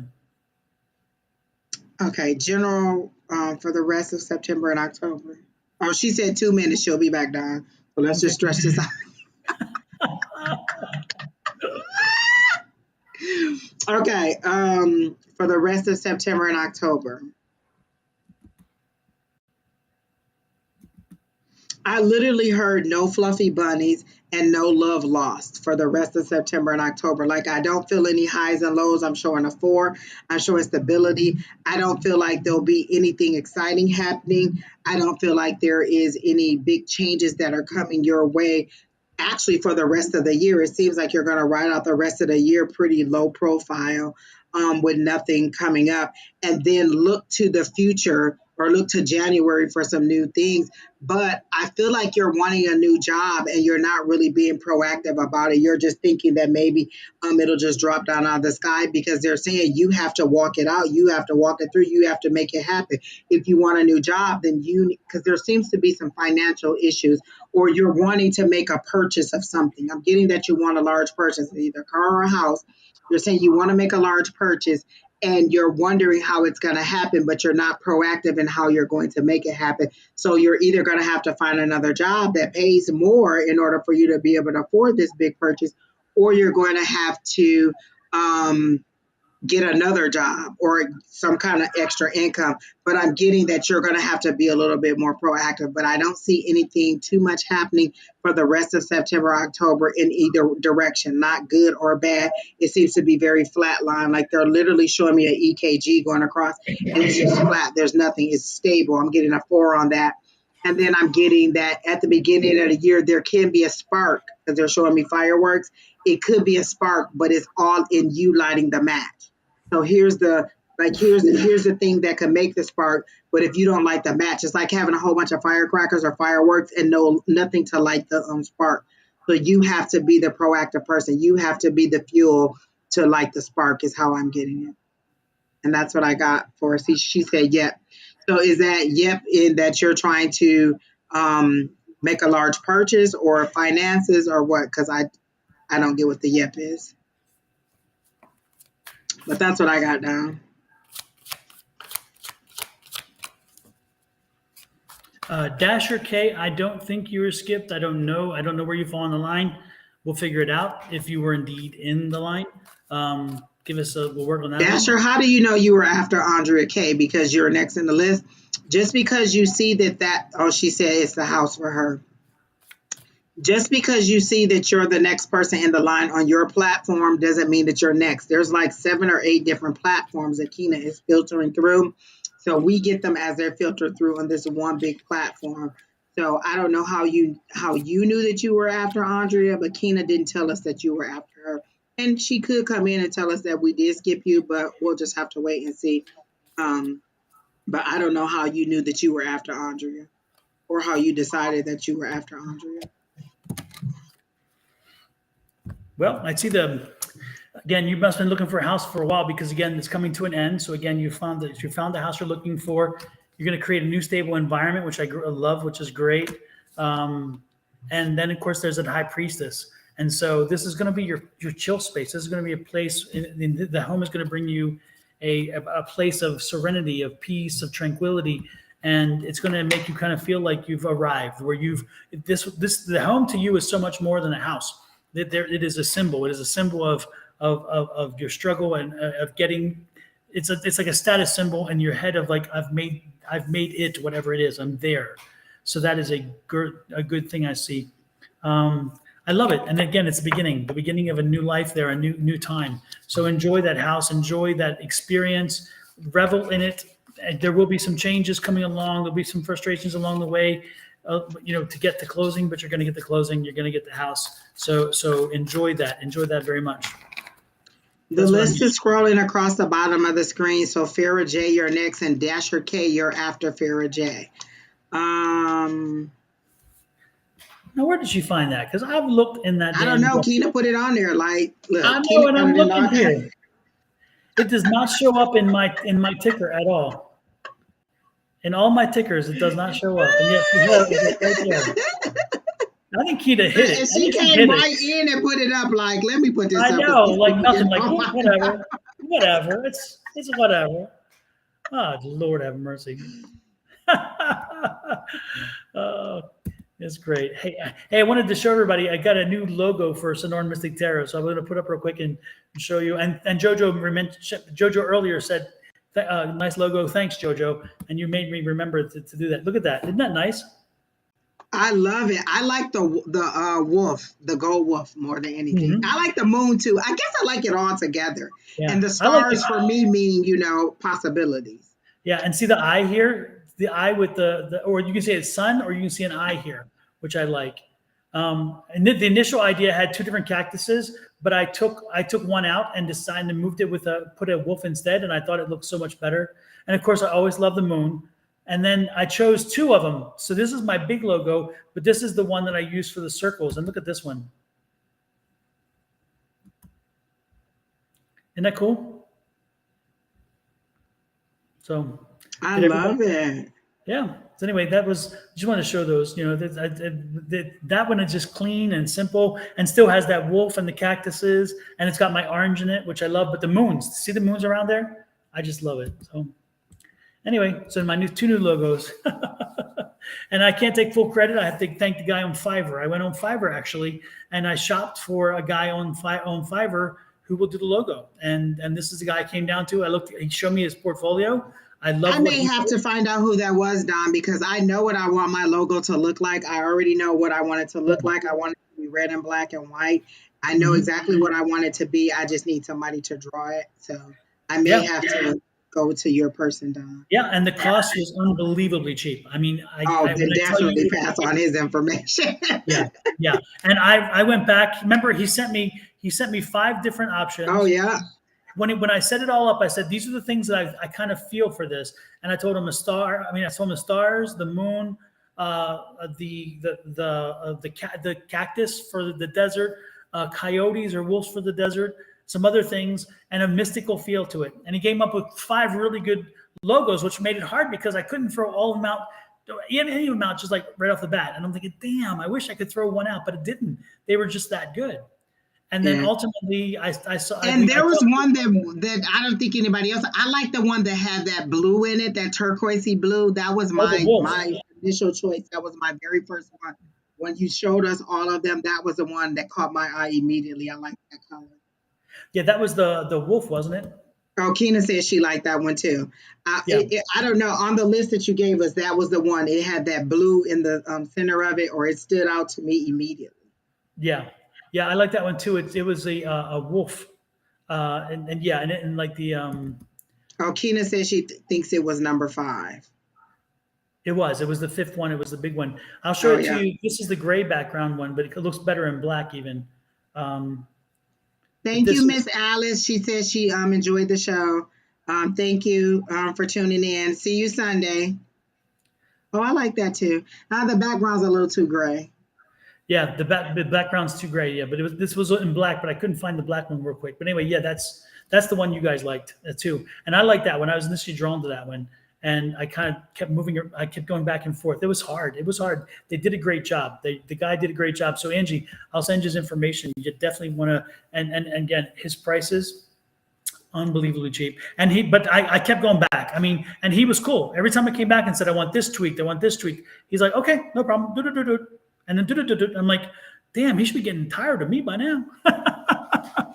Yeah, He's and like, then it's funny, like, I know how they are. I know how they did. But he probably also knows what it's like when you want something perfect. And so he yeah, probably wants to give you a very good yeah, product because look, now you have other people who are like, oh, what's his name? Who is he? How can I, exactly. use his services? So I'm good And for that. ultimately, he gave me all five. He gave me all five logos, so I own all five logos if I want to use them, which is nice. So Oh, that's good. that's cool. Anyway, next in line is we just did Seashell, right? So it's next Yeah, is so seashells, the house is coming January, low key for the rest of the year. Increase your finances, increase your money. That's all on you. And then the house is coming, definitely. So, Keena, who's next? Oh, is it Farrah J?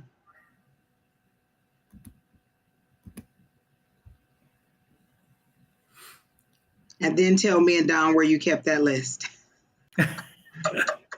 I still can't find it. I look on mine and I can't see it there. Isn't that crazy? So it's Farrah J. You said, Uh-huh. "Hey, I I would would like like a to." reading. Okay, Farrah, what do you want to know? What's up, Farrah? Come on, give us something. Give us something good. Please don't just say my Bojo or something. I'm here. Okay. So do you want general? Do you want love? Do you want specific? Do you have a question? That's what we're asking you. What is it that you want to know? I immediately got a whole bunch of kids around you and love, like a loving feeling, like little kids or younger individuals being very attached to you. Are you some kind of motivational person, like you motivate people, you speak to people, or is that something that you want to do, like mentor little children or mentor younger youth? Because I definitely get a whole bunch of younger energy around you.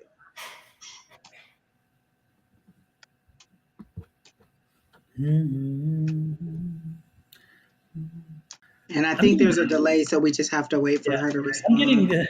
It's interesting because I'm getting the feeling of I get the song. You've lost that loving feeling.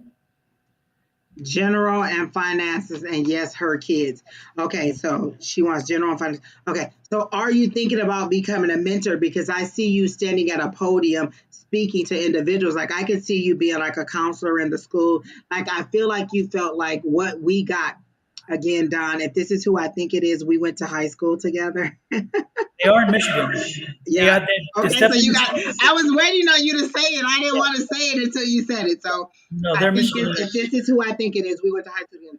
So I'm thinking that you felt like we didn't get adequately counseled in our career area, and you could be very good at that. Like I actually see you doing that. And right now, the requirements, and not to say this in any kind of way, are not that high. Like they're desperate in need of people in the educational system. Like I was looking at online, and I think we still had like 25% of our people still needed, our positions still needed to be filled.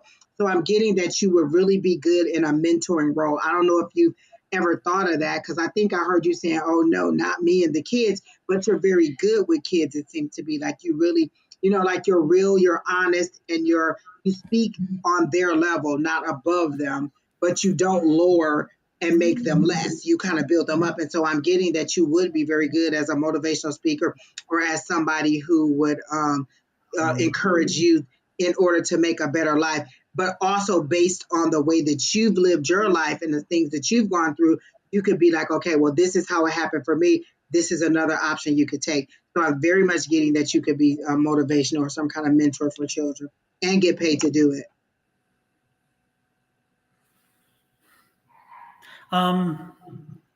Again, I'm getting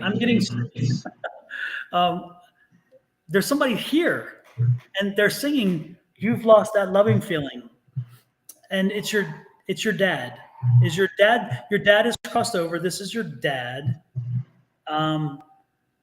Selma, you are still on the list. Are you reading the bottom of the marker? It shows that you're on the list. You're next to the last person. We did not skip you. But it's interesting because again, it's your dad, and he's singing, "You've lost a loving feeling." But it's interesting because I'm getting the name of my aunt, and her name is Ruby, Aunt Ruby. So is his name Ruby? Because I'm getting Aunt Ruby, Ruby. But are you having? Or I mean, he thinks you need love. You're kind of. I think you feel unloved, and that's what he's telling me. He's like, you're feeling unloved, and he wants loved. Is his name Ruby? I mean, it's like, it sounds weird name. What's Ruby? the dad's name, Farrah? Oh, Rudy. Oh my God, you were right, Dot. It's Rudy. R-U-D-Y. Okay. Yeah. Well, I had to be okay because my aunt was Ruby, Aunt Ruby. Wow, cool. Well, he's here and he's telling me that you need to hear that you are loved because, again, you've lost that loving feeling. You give so much to so many. He tells you give so much and you are loved. So he wants you. Your dad is telling me you are loved and that he's here. And wow, it's funny because I'm seeing.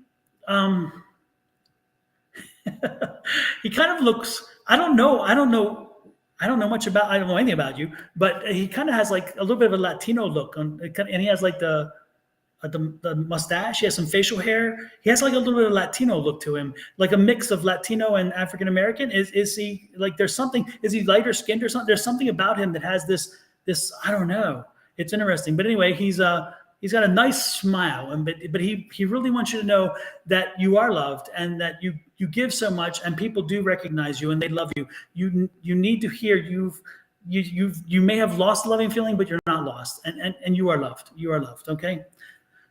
Thank you. I'm getting like, as you were describing how much he loves her, I got like warm brownies. Like, how would you feel if somebody gave you warm, gushy brownies? That's how I feel inside, Yeah. like all warm and gushy. Like, oh my gosh, like an overwhelming sense of love. Like he really, really does love you, but he wants you to know that you are loved too. So I get that. Oh my gosh, he really is sincere in how much you need to know that you are loved. And I don't feel like maybe you don't think that your kids appreciate what you do, but she said, I've always called him Hector or Guido because he does look like that. Yes. Okay, I don't think that you feel like your kids appreciate you, but they do, because I get that they kind of cling to you and they may sometimes get on your nerve, but that's the loving bond. I don't feel like you understand that that's love and not just them wanting and just coming to you in need. That is love, because some people don't even have that source to go to, and it feels like your kids can come to you as that source. So appreciate that they will even come to you, because some kids won't even come to their parents like that. And I feel like you need to know that. Like, that's what he wants you to know. Like, you are appreciated, even if nobody's saying it. He tells me that other kids come to her too. Other kids confide in her what they can't tell their parents.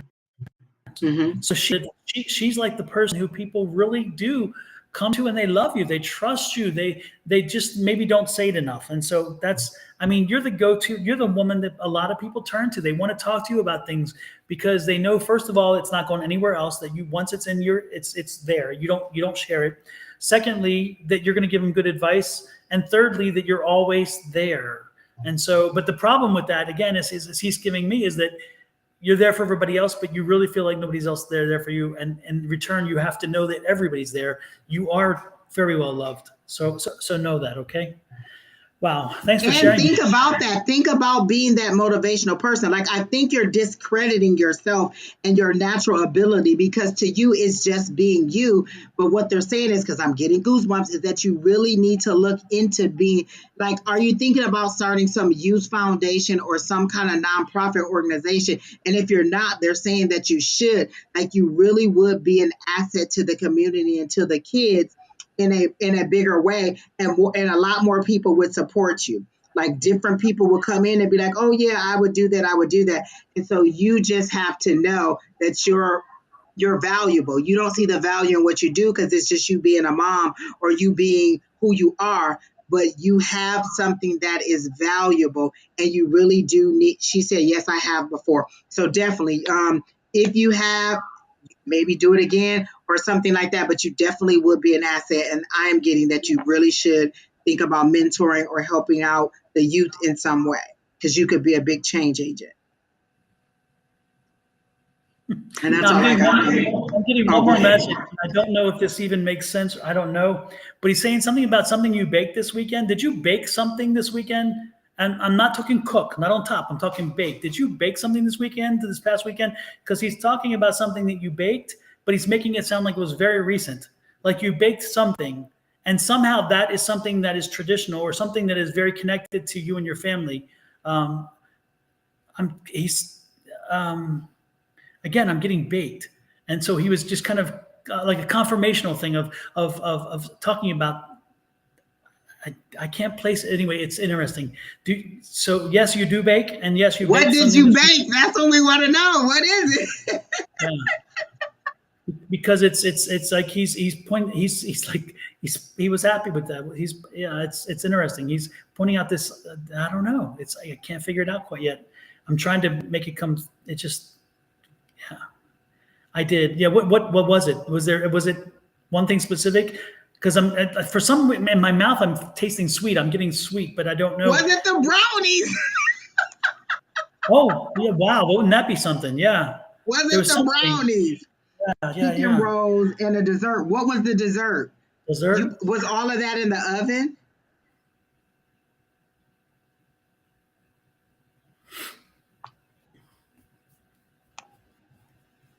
See, I don't And the bake. reason we're asking, Farah, is because it's confirmation. Like, this is confirmation so that you know that we really are talking to your dad, because all of this could just be coincidental. And so when we give you clues like this is just confirmation for you to know that we really are talking to your dad.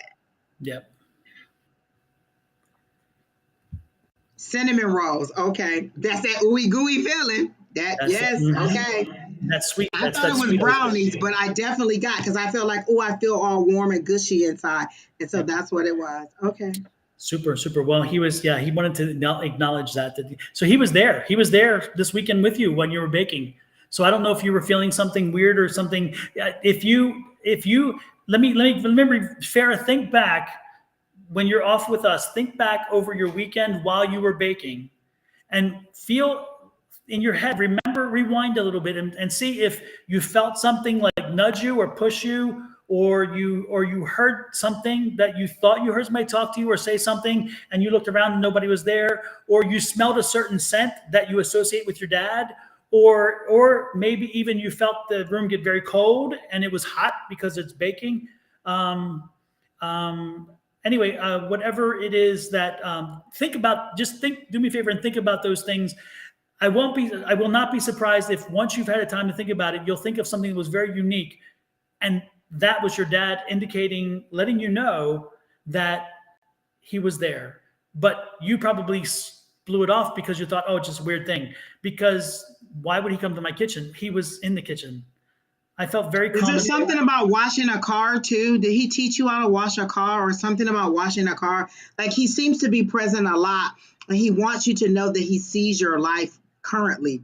Like, you think that when he passed, he no longer was available to you, but he wants you to know he's in your current life and that you can communicate with him. You can interact with him. And he seems to be a part of your current life. But there's something about washing a car that I'm getting.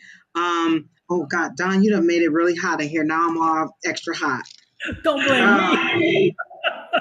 Like my arms got really, really warm. Guido. So I'm feeling like something about washing a car or something with a car. Like did he teach you something about cars? I got washing a car, but maybe it was something about auto repair or something about how to do a car. Like he seemed to want to empower you to be a very independent woman and not have to depend on a man.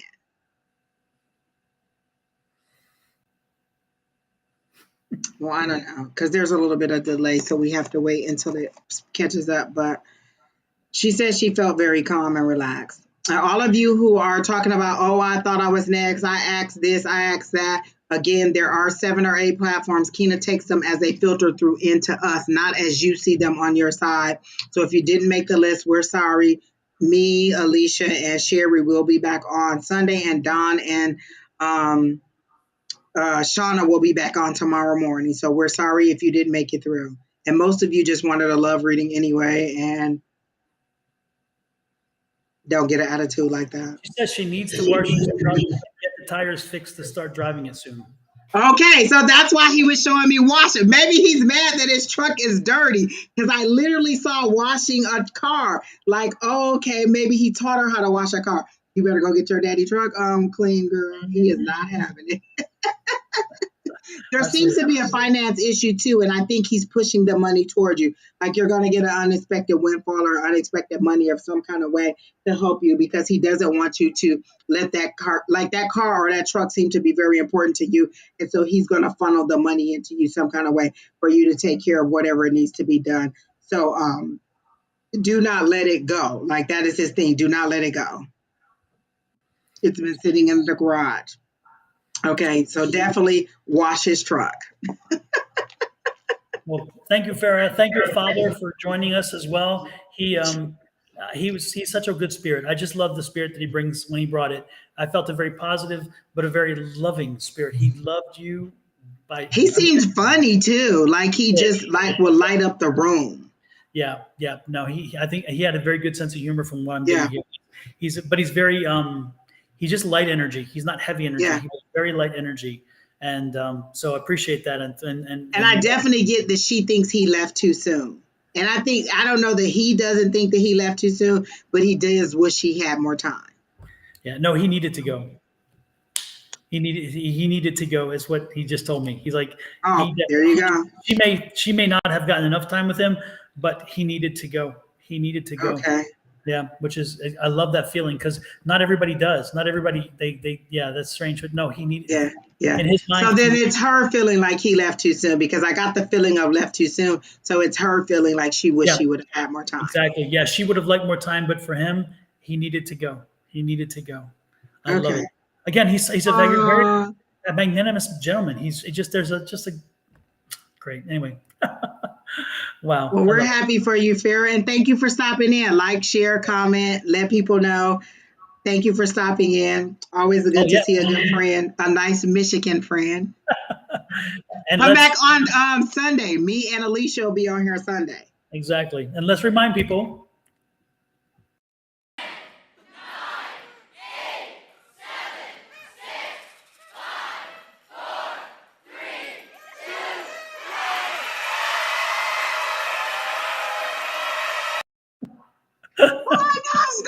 I love that. You are like a technical genius.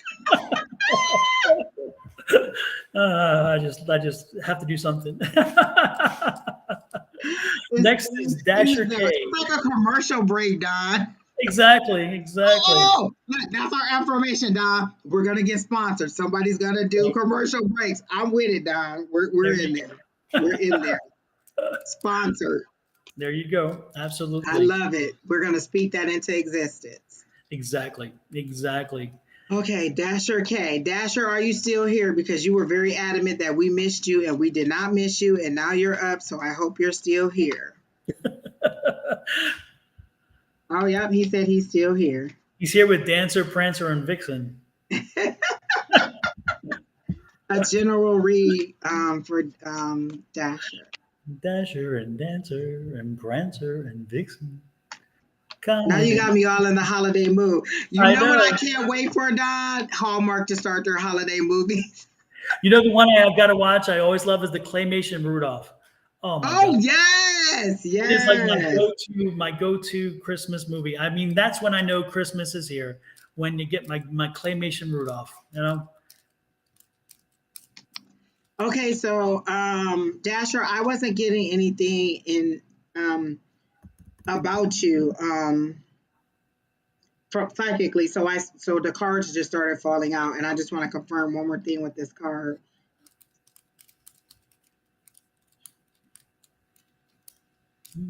Okay. Okay. So I got the King of Cups and the Lovers card. So the King of Cups came out first, and then the Lovers came out behind it. So the King of Cups for me is like being in control of that motion, knowing your heart space, but also being in control of it. Um, there's a lot of water. There's a lot of power. Like kings are at the top. Like they're headstrong. They make good decisions. So I feel like you're in that headstrong situation. But then I got that there's a new love. So that's what I wanted to confirm. It's not a current love. If you're in a current relationship now, and I'm hearing no, you're not in a current relationship, love is coming to you. And you see how much they are in love with each other, how they are only looking at each other and nothing else around them matters. That's what you're going to get into, that deep love. Like that love is coming. So that was the question that I asked the pendulum. Is it a current love? They said no. Is it a love that is to come? I got yes. I don't know how long it'll be. So don't ask me when. Oh, he said I'm married.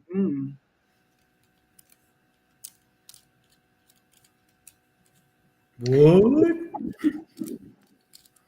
I got, because I asked, let me ask again. Is this the current love for Dasher? And I'm getting a no, it's not your current love. And so then I got, is there a new love coming for Dasher? And I got a yes. So I don't know if it's going to be a renewed love, but I got that it's a new love. It's not your current love, and I don't know if you're having a I don't know if you're having any situation in your marriage, and it does. Okay, you are a woman, and I'm getting a strong masculine energy. Like, so are you like more the decision maker in the household or the head of the household? But what I'm getting is that you have a very strong personality, and I don't know if you're having issues in your marriage, but I'm getting, and just because I said King of Cups doesn't mean that you're a male. It just means that you're in that strong male, that kingly energy. So these cards are not gender specific. It's just the power that goes with them. That's what I'm saying. And so I asked, you saw me ask several questions. So I'm not getting that it's your current love. And so I don't know if you're having any issues in your marriage or anything like that. And I can't tell you how that'll go.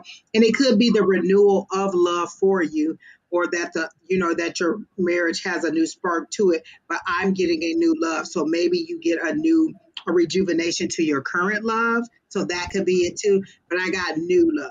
So that's what I'm getting regarding your relationship. And that's all I got now. All right, I was being over here. I was distracted with movie information. Jojo and I were sharing information about movies we like for the holidays. Oh, The Family Stone? Yes, I love that movie. Have you seen it? No, I have not. It is Diane Keaton. Anything with Diane Keaton, I'm in love with because I love Diane Keaton. And then it's Diane Keaton and doesn't she have a new movie out now? She does, yeah. And it's kind of like that where you switch with a younger version of you. Yeah. Okay. Yep. But it's the opposite. The younger girl turns into her older self. Okay. Yeah. I'm like, okay, there you go. Yeah. So I love Diane Keaton, and it's also oh man, there's so many. Sarah Jessica Parker. There's a number of them, and then a lot of good actors and actresses in that movie. And one of the Wilson brothers, the dark-haired brother, he's in there. No, the blonde-haired brother. Anyway, it's a good movie, and it's a Thanksgiving themed movie, and it's so wonderful. And there's a strong scene in that movie that blows me away, and it's Diane Keaton at her best. That one scene is so strong, and Sarah Jessica Parker plays off her, and it's just Craig Nelson. Yes, Craig T. Nelson. He's the father, and Diane Keaton is the mother. And at the end of the movie, you will be in tears. I guarantee it, but tears of joy as well. I'm sure you. It's wonderful. But man, and then when I just there's a scene where a fork goes flying, and you can't. That scene is like amazing. Yeah, Luke Wilson. Yep. And what's the dark-haired guy? The dark-haired guy that is the older brother. He's great. Anyway, it's a really Meet Me in St. Louis. You know what? Remember how I was doing somebody's reading and I kept getting Meet Me in St. Yep. Louis. And now JoJo is saying that's a good movie to watch. Yeah. That's the movie that Jennifer Hudson told Sarah Jessica Parker to look at in the Second City movie. Yeah. Mm-hmm. Yep. And then Dermot Mulroney was the dark-haired guy. And then the youngest sister in the show is good. I mean, just such a good movie. It really is. And check it out. You'll love it. The Drapes. Oh yeah. Yes. My ear started to burn while, and it said that Dasher isn't seeing the situation, or she's not being honest about the situation. Like, you know what the situation is, and what I'm telling you doesn't seem new to you. You're just surprised that I was able to tap into it. Like, you know what the situation is, and you know where this is going, is how they're giving it to me. You're not being honest about the situation, is how they're telling me. But you don't have to tell me any more about the situation. I don't know who may be online, but they're saying you know more about the situation than you're wanting to admit to, and you're surprised that I got that. Never liked that card. When you talk about relationships, not so much. Not a good one. And then starting over. And then they just showed me the writing on the wall, and they actually showed me the Destiny's Child CD, Writing on the Wall. They're saying listen to that because those songs will be relevant to you right now. The Say My Name, that song, and if you leave, something about if you leave her, I'll leave him. So there seems to be that CD, and those songs seem to be particular to what you need to listen to. The Writings on the Wall by Destiny Child. That's an old one. How about to the left, everything you own in the box to the left? That is one of my favorite songs. Like, I have a playlist, and all my playlists has some Beyonce on it. And when that song comes on, I don't care when, I always love that song. And I always say, she just says little things, and it actually stings if you think about what she did. Yes. But she doesn't have to be mean. She doesn't have to cuss. She doesn't even have to be nasty about it. Just a little thing. All of your stuff in a box to the left. You know what I'm saying? Like, take that with you. And it stings, but it's a great, And it's interesting. Every time when I sing that song, I got to, it's to the left. Do you know that Neil wrote that song for her? They said Neil wrote that song for her. Oh, is that right? I didn't know that. Yes, I thought she wrote it, but Neil, either she said it or Neil said it. Well, it's interesting because I had, when I lived in Houston, we a dear friend of mine we were good friends. Her and her partner and were good friends, and then they had a kind of ugly breakup, right? And so she came to live with us for a little while, and that song had just come out. And when it did, because we had to go help her put her stuff together, and we would sing that song. It's like to the left, everything you own in the back to the left, and it was just part of that, and that kind of helped her get over some of that drama of the breakup, and I'll never forget it. It just sticks in my head to this day. I don't want to answer that question, Dasher, but the next one I got was Queen of Swords, and that's you needing to be in your head, making that decision with your head, not your heart. Like, you're still here, and they're saying you need to think logically about your future forward. Dasher, I won't answer that question verbally, but I will again show you the card that I drew, and you can take that card and figure out whatever you want from that card. Where is it? I can't find a damn thing. Oh yeah, here it is. Was it that Three of Swords? Yeah, exactly. She's swords. Yep. So that's the card that I showed earlier, Dasher. You can do whatever you want with that. I'll let it there. That's all I got. That's all I've got. So next, to the left, everything you own in the box to the left. She said, is this soon energy or later? This is now energy. What we're reading is right now. We're reading your energy right now. But what we're telling you is you need to focus forward on how you are going to move forward with what you already know, because Spirit is telling me you already know.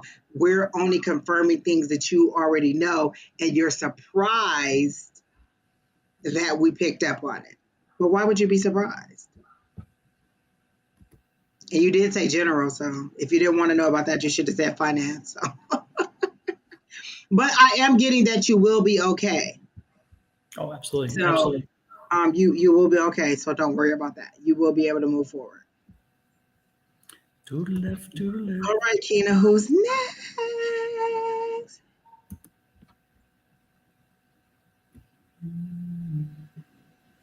Come to class Tuesday night, Sarah Lynn, and we'll give you some insight. I mean, we can help you walk through your spiritual journey, like, help you to understand maybe what you're going through. But that is one thing you could do is come to class on Tuesday nights at 6 o'clock Pacific Standard Time. And then she said, I was hoping I can get some insight. Like, what is it that you want to know? Like, are you hearing, seeing, feeling? Like you said, some insight. What does that mean? What is it that you really want to know? Because I am getting that you are receiving. You just don't understand what you're receiving. I'm getting scattered images that are kind of like scrambled, and you don't really know what to do with them, or you see what they are, but you don't know how to interpret them or what they mean. So I am getting that. And then I don't get that you're hearing anything yet, but you are seeing images and you're not sure why you're seeing those things. Where am I at in my journey? You're at the beginning. You're at the beginning in acknowledging that there's even a journey. Like, they've been trying to get to you for years, but you're just at the point where you're acknowledging that there's even a journey to take. So it's like you've missed everything. Everything has just gone past you just like this, and you never saw it coming. You never saw anything. You never received anything. And what they're saying is you're just getting to the point where you're understanding, like, wait, there's something outside of me. There's something beyond me. There's something beyond religion. There's a connection that I can have one-on-one. And so you're now acknowledging that. And so then it gets kind of scary, because it's like, wait, is this real, or am I going crazy?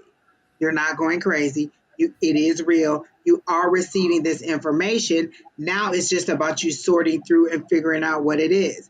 You can do that many ways. You can journal. You can ask questions. Just specifically ask, what is it that I'm seeing? Why am I seeing it? What am I supposed to do with it? Just as easily as you ask us for insight on your journey, you can ask your spirit team for insight on your journey. What am I seeing? Why am I seeing it? What am I supposed to do with it? What direction should I go? Journal about it. Talk about it. Listen to music. Listen to meditations. Like, we do a meditation, or the last couple of weeks we've done a meditation before the class. And even if you don't want to go to class, you could come and do the meditation. And in the last meditation, Don guided us to our gatekeeper on our spirit team. So you could have come to class, you could have done the meditation, and you may have met your gatekeeper. And then before that, we did a different meditation where we just met one of our spirit guides. So you are welcome to come to the class. In order to come to the class, you would email, Keena, can you put it up? Advice at Sonoran Mystic Tarot, and then Don will send you the link. So that would be a way to kind of get a little bit more insight, because we can't really go into detail about it. But what I am getting, yes, you're receiving. No, you don't understand. And you're just now even getting to the point where you're believing that there is something beyond what you already knew. So that's the email address at the bottom, advice at sonoramystictarot.com. Send email and just say Tuesday's class, and then you'll get the link, and it'll have the time in there. It's usually 6 p.m. Pacific Standard Time, and it's a private Zoom link, so only the people who receive the link can attend the class. And we don't record. We just kind of share our experience. We practice, we ask questions, and we just kind of talk and walk through our journey together. We also have a private Facebook group where we share information. We share motivational videos. We share resources. We share, just funny things. We help each other out. We do readings on each other. It's just a great community to be a part of. And so if you really want to know about your journey, just come to class. And it's free. That, I guess I should have said that up front. It's free. We do it just because we love it and we want you to have, the same great experience that we're having. Absolutely. Absolutely. And again, everybody's welcome, no matter on your experiences or not. And Sherry Lance, the list is closed, but we also ask that if you already got a reading from one of us, any of us this week, that you skip this week and wait for another week so that other people can have a chance. But we already closed the list. Is there anybody else, or are we done, Don? It's only been 2 hours. We did good, Don. Oh, we're done already? Oh, no. Oh, there's another one. Okay, Selma. All right, Selma. Oh, wait, Don, did you have something for No, go ahead. Okay, that was it. Okay. Oh, Keena said one more. Okay. All right, so we just posted the email address in there. Keena, they're on Don's Facebook page, so you may have to post it directly to them in there. It's right here. And it's going across the bottom right there. Email advice at Sonoran Mystic Tarot.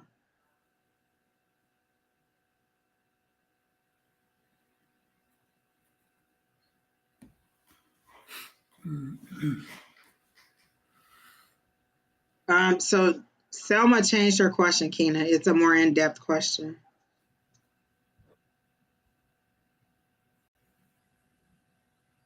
Selma, before we go into your question, did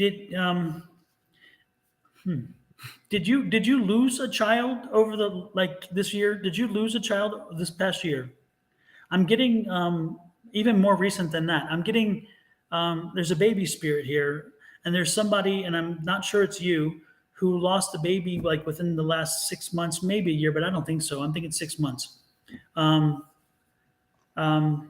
it was a young child. We're not talking adult. We're not talking teen. We're talking a very young child. We're talking and it could have been even, it was a baby. It wasn't 3, 4, 5. I don't think so. If it did Selma, if again you're here because you just posted, did you lose a child in the last 6 months?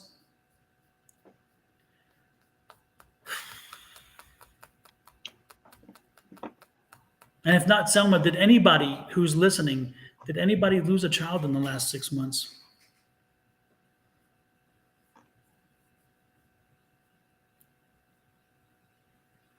I wondered if you overwhelmed her with emotion. She said, no, I didn't lose a child. Okay. So did anybody else that's still in the chat just recently lose a child? Or Selma, do you know someone who just lost a child? Yeah, within the last 6 months.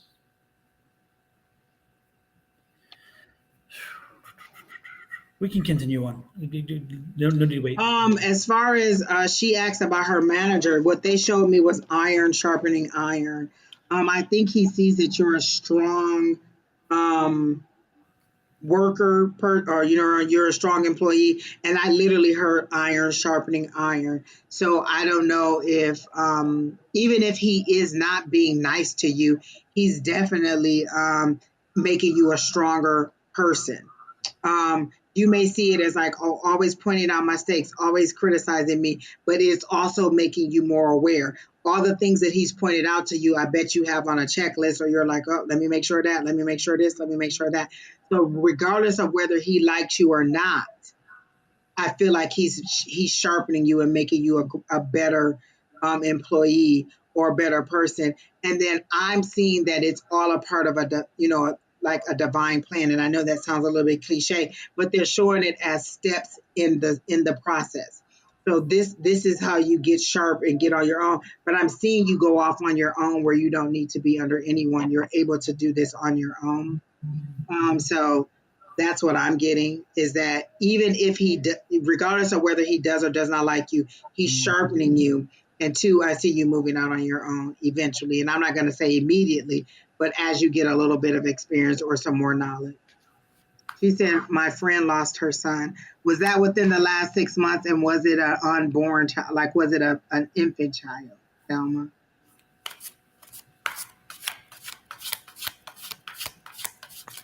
Hi, Quinn. Hi, Anthony Ross. I don't think that you're on the. So when you Selma, when you said that you're at the right brokerage, are you a realtor? Is that the brokerage you're talking about, or are you a finance broker? I mean, finance person with a broker. Which are the two are you talking about? Are you again? Are you a realtor?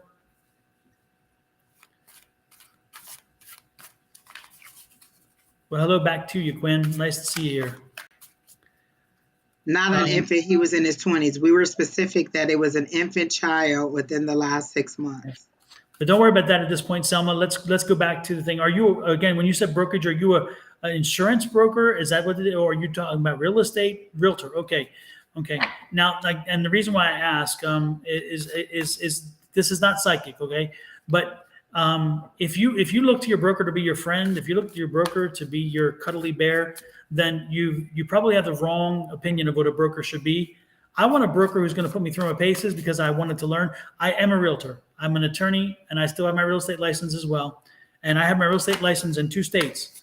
And to be honest with you, I've had a number of brokers, and I've never enjoyed my time with the brokers because I just don't. That's not the relationship I wanted with them. I wanted somebody there when I needed them. If I needed some information, some documentation, some support, I got it. And generally speaking, they don't have patience for me either because they're busy. My brokerages tend to have about 100, 200 or more agents. The one broker I have right now in both states, they have over 2,000, 3,000 members. So Lord knows it's not warm and cuddly, and I don't want that. What I'm trying to tell you is that broker is there for you to use for information, for support, and so forth. But don't expect much more, and don't want much more, because having a friendly, cuddly broker I found has not been the best. And I've worked for 1 or 2, and they tend to be the worst brokers. First of all, they can't make a God blessed decision because they don't want to offend anybody. And then they can't really move a thing forward because they have their preferences and their friends and so forth. And so the business suffers. You want a broker who is moving the business forward, because if the brokerage is moving forward, you're moving forward. So I would not worry so much about whether the broker likes you. It doesn't matter. Who gives a damn? It's, does he do his job or her job? Can they get the job done? And when you need the support, do you get it? That's the key to ask. And again, this is me, the realtor, speaking to you, not me, psychic, because there's nothing to do with the psychic part of me. This is letting you know, as a realtor, again, you're not marrying the broker. You're not taking them out on a date. You're not going to be having drinks and dinner with them for whatever reason. So if you're not getting professional support, then you know what you need to do. You need to move. Just change brokerage. And it's so easy in every state. I'm in Texas and I'm in Arizona. But Don, what I got matched what you said at the beginning. Iron sharpening iron. I think he's critical of her, and so she thinks he doesn't support her. Mm-hmm. I got iron sharpening iron, and I got that the things that he's pointing out to you, you're learning from.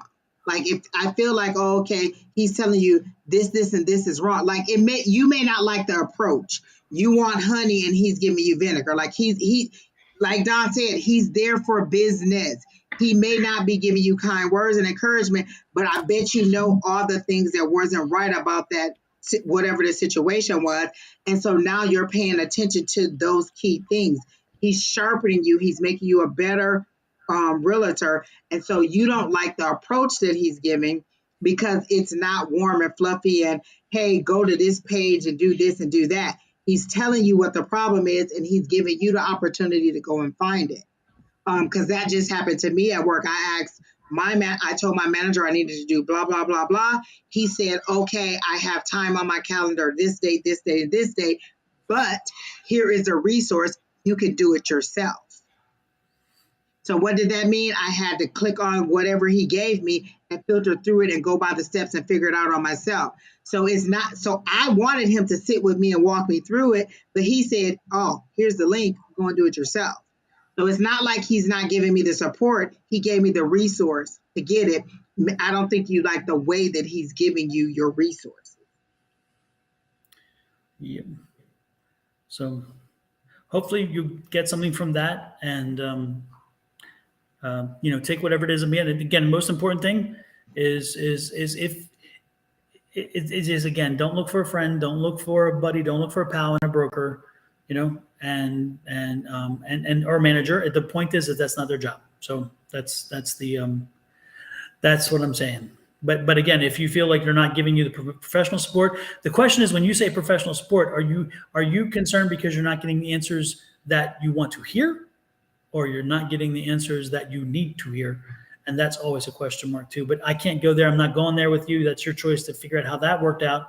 But if you're asking the question, then maybe you know what you need to do already, and maybe you were just looking for some confirmation. So take that and use that to your advantage. That's what I can say. Again, from realtor to realtor, not from anything other than that. So there you go. Who's there next? You go. Yeah. General. September and October for, is it Aisha? Is that Aisha? Aisha Hayes? It looks like Aisha. Mm-hmm. To the left, to the left. Now I'm going to have to listen to that on my walk in the morning. No. Oh, Keena said this is a last one. Okay. This has been a short night. It seems like just flown by. It kind of flew right on through, and we didn't really have to skip anybody. Yeah. We just really got it down packed. Yeah. Hey, and we got some new people. I like that it was a lot of new names. I love that. Absolutely. I hope you all like, share, comment, and subscribe. Like the video that Don made us. So I hope you guys all did that. Absolutely. General for September for Angie. Let's see.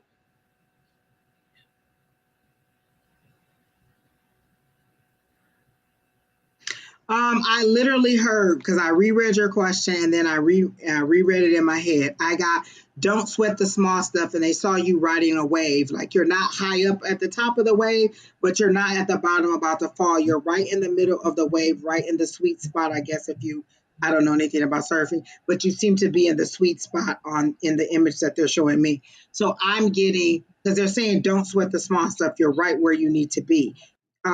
Anybody who's telling you that you should be doing more, or you should be doing this, or you should be doing that, or somebody saying, or you're moving too fast, or you're not, whatever information you're getting outside of telling you you're right where you're supposed to be, you should not listen to, or you don't have to listen to. You can take it with a grain of salt, because what I'm getting is you're right where you need to be. Write it out, and then you'll hit it at the beginning of the year. This is literally just seems like a time to just kind of write it all out. Like, I feel like you did, excuse me, a lot of heavy work at the beginning of the year, or you've been really, really busy, and this is kind of a little bit of a slowdown. And so they're saying, don't sweat the small stuff, ride the wave on out through the end of the year, and then at the beginning of the year, I'm feeling like it'll pick up for you. So that's what I got.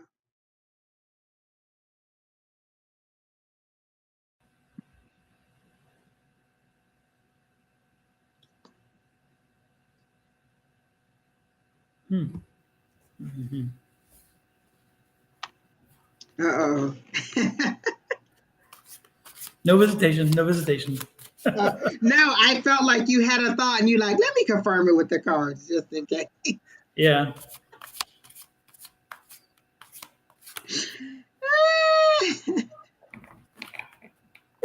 Aisha, does any of that sound about right, though? Because you just said thanks.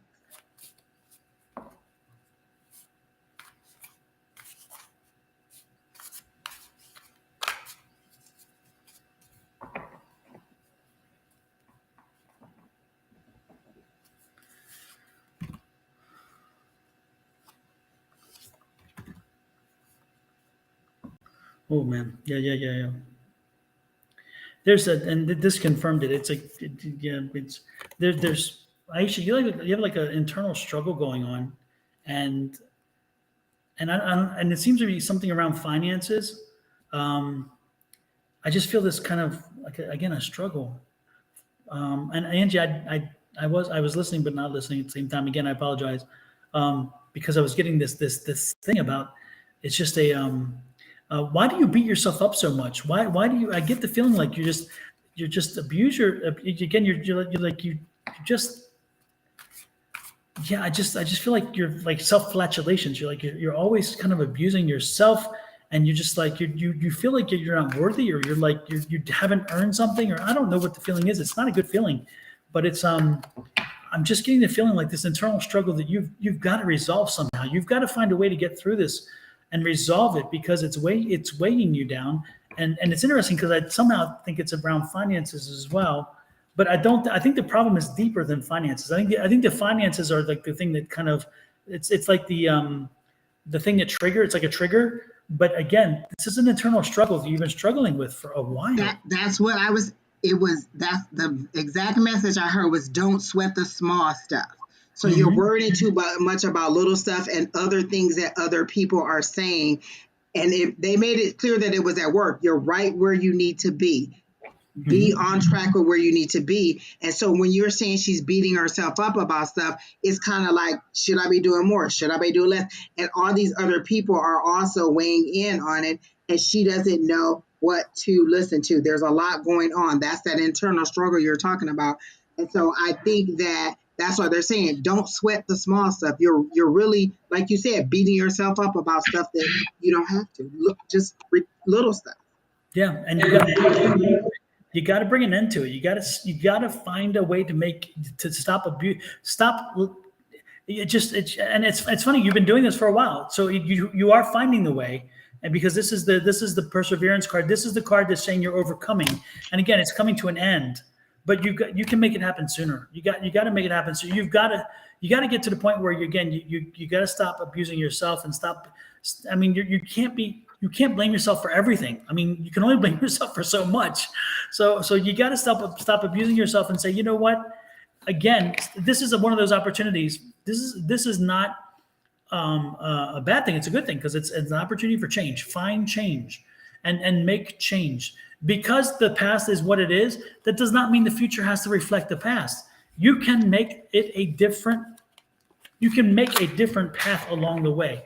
You don't have to, and I just dropped cards all over the place, but that's okay because I'm not using them anymore. The point is that, and that so it's time for you to let go and to move on and to start finding a new direction, a new way of moving forward. Because again, what's working for you and the self-flatulations is not going to help you in any way. You need to move forward and embrace yourself, learn to love yourself and appreciate yourself. And back to what I say all the time, let it go, let it go, let it go. And we got it in for tonight. Let it go. And it wasn't even a love. Well, it technically wasn't a love reading. Well, it's a personal love reading. Love yourself, Lord. Love yourself. It all starts here. I go back to this. It all starts here. If you can't do it here, nobody else is going to do it for you. It's here.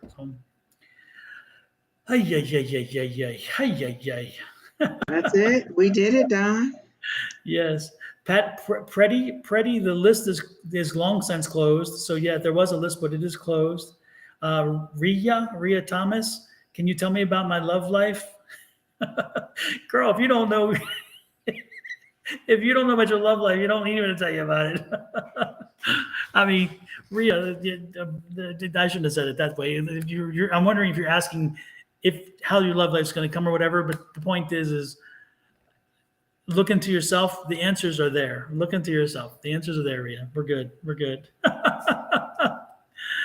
Oh, Lord. I got non-existent, like there is no love life currently. That's what I got. A soulmate. Oh, God.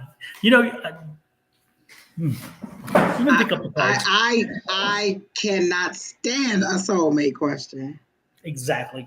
One, because I don't think people understand what a soulmate is. They always think that their soulmate is their lover. Your soulmate could be a sibling. It could be a family member. It could be a friend. Your soulmate doesn't have to be a lover.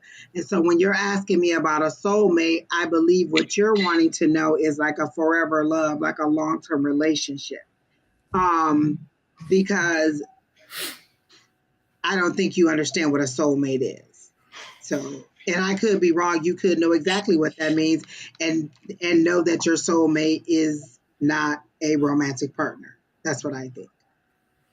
Yes. But while we're in that vein, it's time to educate and make sure that what Angie was saying, your soulmate, first and foremost, before I do that, hit the like, share, subscribe, and follow buttons, please. But back to this soulmate. Your soulmate is generally comes back with you from life after life after life. If you believe that you're coming back again, you don't have to believe it, and that's fine too. But if you do believe it, know that you will come back again, and your soulmate may come back with you from time to time. But your soulmate does not always come back as your lover, your boyfriend, whatever, your girlfriend. Your soulmate can be your parent. Your soulmate can be your grandchild. Your soulmate can be your best friend. Your soulmate can be whatever thing. You will share lifetimes together with your soulmate. But again, using it as you're using it, Maria, is probably underestimating the value of the soulmate, which is what Angie was saying. Again, it's not necessarily your lover. It's not the person you're in love with. Your true soulmate is very seldom going to come back as your relationship in this lifetime. So when you look for somebody, if you want to use a better phrase, use compatible, or somebody who is going to be with me for my lifetime. That makes sense. That's good. You can say that. But forever, again, my life partner, something like that. Exactly. Yep. So I just wanted to be clear to make sure people understand when you say that. That's why we get a little bit crazy about that, because again, soulmate is far more used and less understood. And that's what confuses everybody, because again, we throw out this word and we think, oh, soulmate. Oh, he's my soulmate. No, he may be your forever love in this lifetime, but nah, your soulmate is 2 lifetimes ago your father. Who knows? And again, because your soulmate is not about the physical, and it's not about it's this emotional connection that carries from energy, the 2 energies from the 2 of you who carry through lifetimes. So that energy stays there. It's not about just this physical kind of, we're married, we love each other, we're in love, we're soulmates. Not so much. Yeah. So, yeah. Anyway, Angie, your hair looks great right now. Oh, thank you. All the curls are falling, so now it's just kind of, a little bit of zhuzh right here. Oh, wait a minute. We got to also do the at Oprah. Everybody at Oprah, so Oprah know that we are live and that we are here and that we are providing a service, because we are going to be on TV.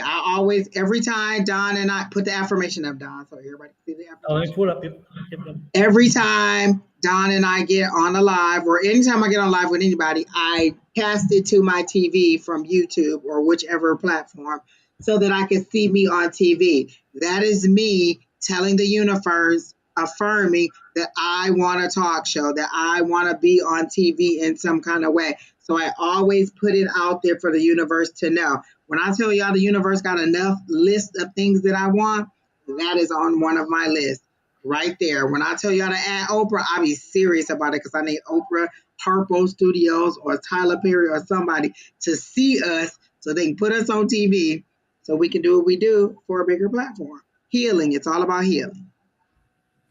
Oh, thank y'all. Look at all the at Oprahs. I love y'all. Thank y'all. We do. We appreciate it. All right. And don't forget, tomorrow morning, I will be back here with Shauna, and I'm going to show a little preview of that one too with my little new technology. Here's my commercial. Oh, okay. Do it, Don.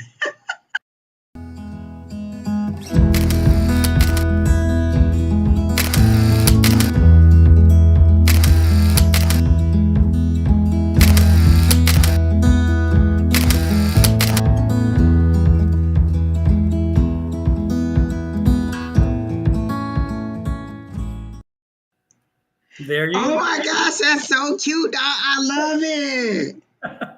And the music. I love it. Yep, super. So don't forget, tomorrow morning we will be back here. I'll be back here live with that.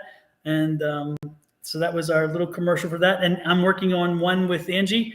And so our commercial will be coming on very soon as well. I will get you the pictures. There you go. Absolutely. Night, everybody. It's been great. We are happy that you were back, because you saw we were not getting it right while you were gone. And Kina, I just brought you back on. Kina, remind everybody about sickle cell and Fridays. We can't hear you. September is sickle cell awareness month and on Friday in September, we wear red. I created a sickle cell awareness shirt that can be found at my website. Typing it in the chat now. It's keenascorner.com. All the proceeds will be going to a charity that I choose later this month. And so what it is I have sickle cell, and so like I said, for the month of September, we celebrate and try to bring awareness to sickle cell by wearing the color red. All red, any red is welcome. You do not have to have the shirt. Sorry, I'm talking like this. I got an adjustment today, so. And on the front of the shirt, it says peace, love, cure, and then it just says Team Keena SCA. And then on the back, it has a 22 with the hashtag sickle cell awareness. And it what it is every name of the person who donated last year or bought a shirt last year, their names got on the shirt this year. So if you buy a shirt this year, your name will be on the shirt next year. Super. And this one is the back. I love it. I especially like the back of it because you like finding your name. The first thing you do is be like, where my name at? And you go and find your name on the shirt. That's what I did, like where I'm at. How much do she love me? And now we're back. It was auto-generated. It was auto-generated. That's what she said, but I know she loved me a lot, so that's all I'm going to say. Whatever. And that brings us back to another music. Say my name, say my name. You guys did great tonight, as always. There are about 16 shirts left, I believe. I have smalls, I have mediums, larges, 2XLs, and 1 4XL. Okay. Pam says she liked the fabric too. Yes, I try to go for one of the softer. I like the red, and everybody who takes a picture of it, the red looks a little bit more vibrant or different, but I love the red, the color and everything. So, and I never know why anybody would want to wear red. I just don't know. I don't know either, Don. Oh my God. Yes. Well, yeah. And it's about to be that time. I debate on wearing it on Wednesdays during our live, and then whether I should wear it on the weekend. But I'm like, well, if I wear it on Wednesday, then I don't know. I guess I can. Fridays or maybe are fine. I already do post my picture, but sometimes I think about whether I should wear it on Friday. Linda, I will definitely look into potentially V-necks next year, because a couple people have asked, and I kind of just want to switch it up, because I actually took one of my extra shirts and cut it up myself and had it off the shoulder, so I was just out here playing around with shirts. So I definitely will look into V-necks for next year. Absolutely. Cool. And I think I already have the design for that one, so, and you already know that your name will be on the back, so. See how much she loved me next year. Oh, Lord have mercy. It'll be the smallest space possible. She's like, okay, Angie, you made a fuss of it this year, so I'm going to make it small next year. I'm just going to spray paint my name over the whole 23. Exactly.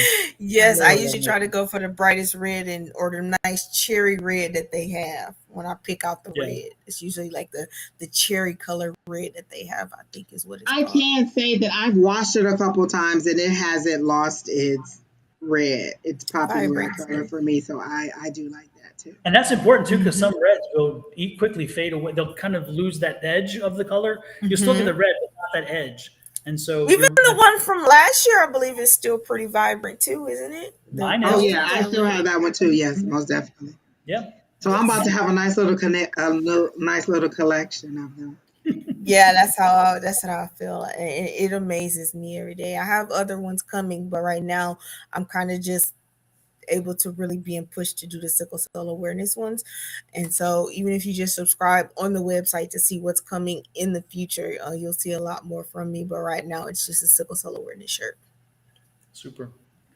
Well, with that said, we are out of here. Good night, everybody. Keena, thank you so much for keeping the crowd at bay. I did my best. I really do not know why you could not find that list on the back in because it's pinned there, Don. I don't know what you do, but I don't I know want to either. know how you kept up the list and was going to get Kimura and typing it to me. That's what I want to know. Yes, that's amazing. um, I I was just doing it. Let's just And say that. remembering who is on the list, I mean, it's like Lord have mercy. That was amazing. Well, I kind of remembered the next couple. I knew like the next two or Yeah. three people that were coming up, so that's kind of what I had to keep up with. But then I was winded a little bit and see the tickler because Don had took it down, so I had to rewind the video to when the tickler was up, and I was looking at the Oh, names, and then I was able to tell you guys who was ah, next. now Look, we know the we like, trickster I players. know she put it up, but where is it? We couldn't figure out where it was. And so Don, and I'm like, well, I know Don know where it is because he told me how to even do the little thing. Right. I I said, don't know why it wasn't showing up. Maybe, I don't know, maybe it's just that it was saved on my side and not his too. But is it a usually I thought it page was. two? Because that got me one time too. I had pins. I had so many of them. There was a page two. Hmm. I don't think So so. I Well, don't know. I've removed it now since we're done. I deleted Yeah. it, but it was still there. As soon as I came back, I just showed it up. So I don't know what you Right, and we was like, hey, she back, and she went right to it. Like, there's a list right there. It's because you're special, Tina. It's because you're special. Of course, I Hi, try. Tiffany Tinsdale. Thank you. She says we are beautiful people. Thank you. We are. Hello, We are. hello. Thank you. And Linda said Kina is just awesome. Absolutely. Yes, thank you. Thank you. Well, good night, Thank you. I everybody. Again, try. don't forget tomorrow morning I'll be back here at 7 a.m. Pacific Standard Time, 10 a.m. East Coast time, and then Angie, you're back on Sunday, yes? 3 p.m. PST, Pacific 6 p.m. EST. Eastern. Yes. And with you tonight, this time coming is who? I think it's Alicia Sherry. and Sherry. Oh, so a double header there. Yeah, yeah. Wow. Ladies' night again with Kina in the background. So all ladies, because no other man will volunteer to come on. So Well, I think that Uh-oh. Keena's gonna have her handful because not only is she gonna have to keep the audience in check, she's gonna have to keep the three of you in check. Oh, wow. I think that mainly her. FYS will I be don't know who flying. worse, her and Alicia or her and Sherry. Like Yeah, I don't that's know. true. Because they What are you both be talking? in the background talking a whole bunch of stuff. So What I are you don't even talking know about? of that combo who is the worst. And all three of them together probably is about to be a lot going on. That's gonna be a It's lot of about to be energy. fun. Lord have It's gonna mercy. be I fun. can't wait to watch. I cannot wait to watch. So I will be watching Pam, for we are sure. You know trying to what? I talk love Lewis Don into in the doing it. chat. I love Don in the chat because he's funny in the chat. Well, Yes, I feel he is. unbridled. I feel like I can actually say what I want when I'm Right, in the that's chat. what I was gonna say. Listen, if y'all want to see Don, like for real Don, come in, come in Yes, on Sunday and then be in the chat on what yes. and see what Listen, happens. and That's he what. be on all the platforms. Like, no, he be talking to everybody. No. I love it. I love it. I love it. I love our whole group in the chat. They get right with it, and I cracks up They every do. time. Yep, Yeah, we it's have a a lot of family. It's a fun. family, that's for sure. I love it. I love it. I Well, All good night, right. Well, let me everybody. go find me a snack, and I'll see y'all in the morning. Don. Adios.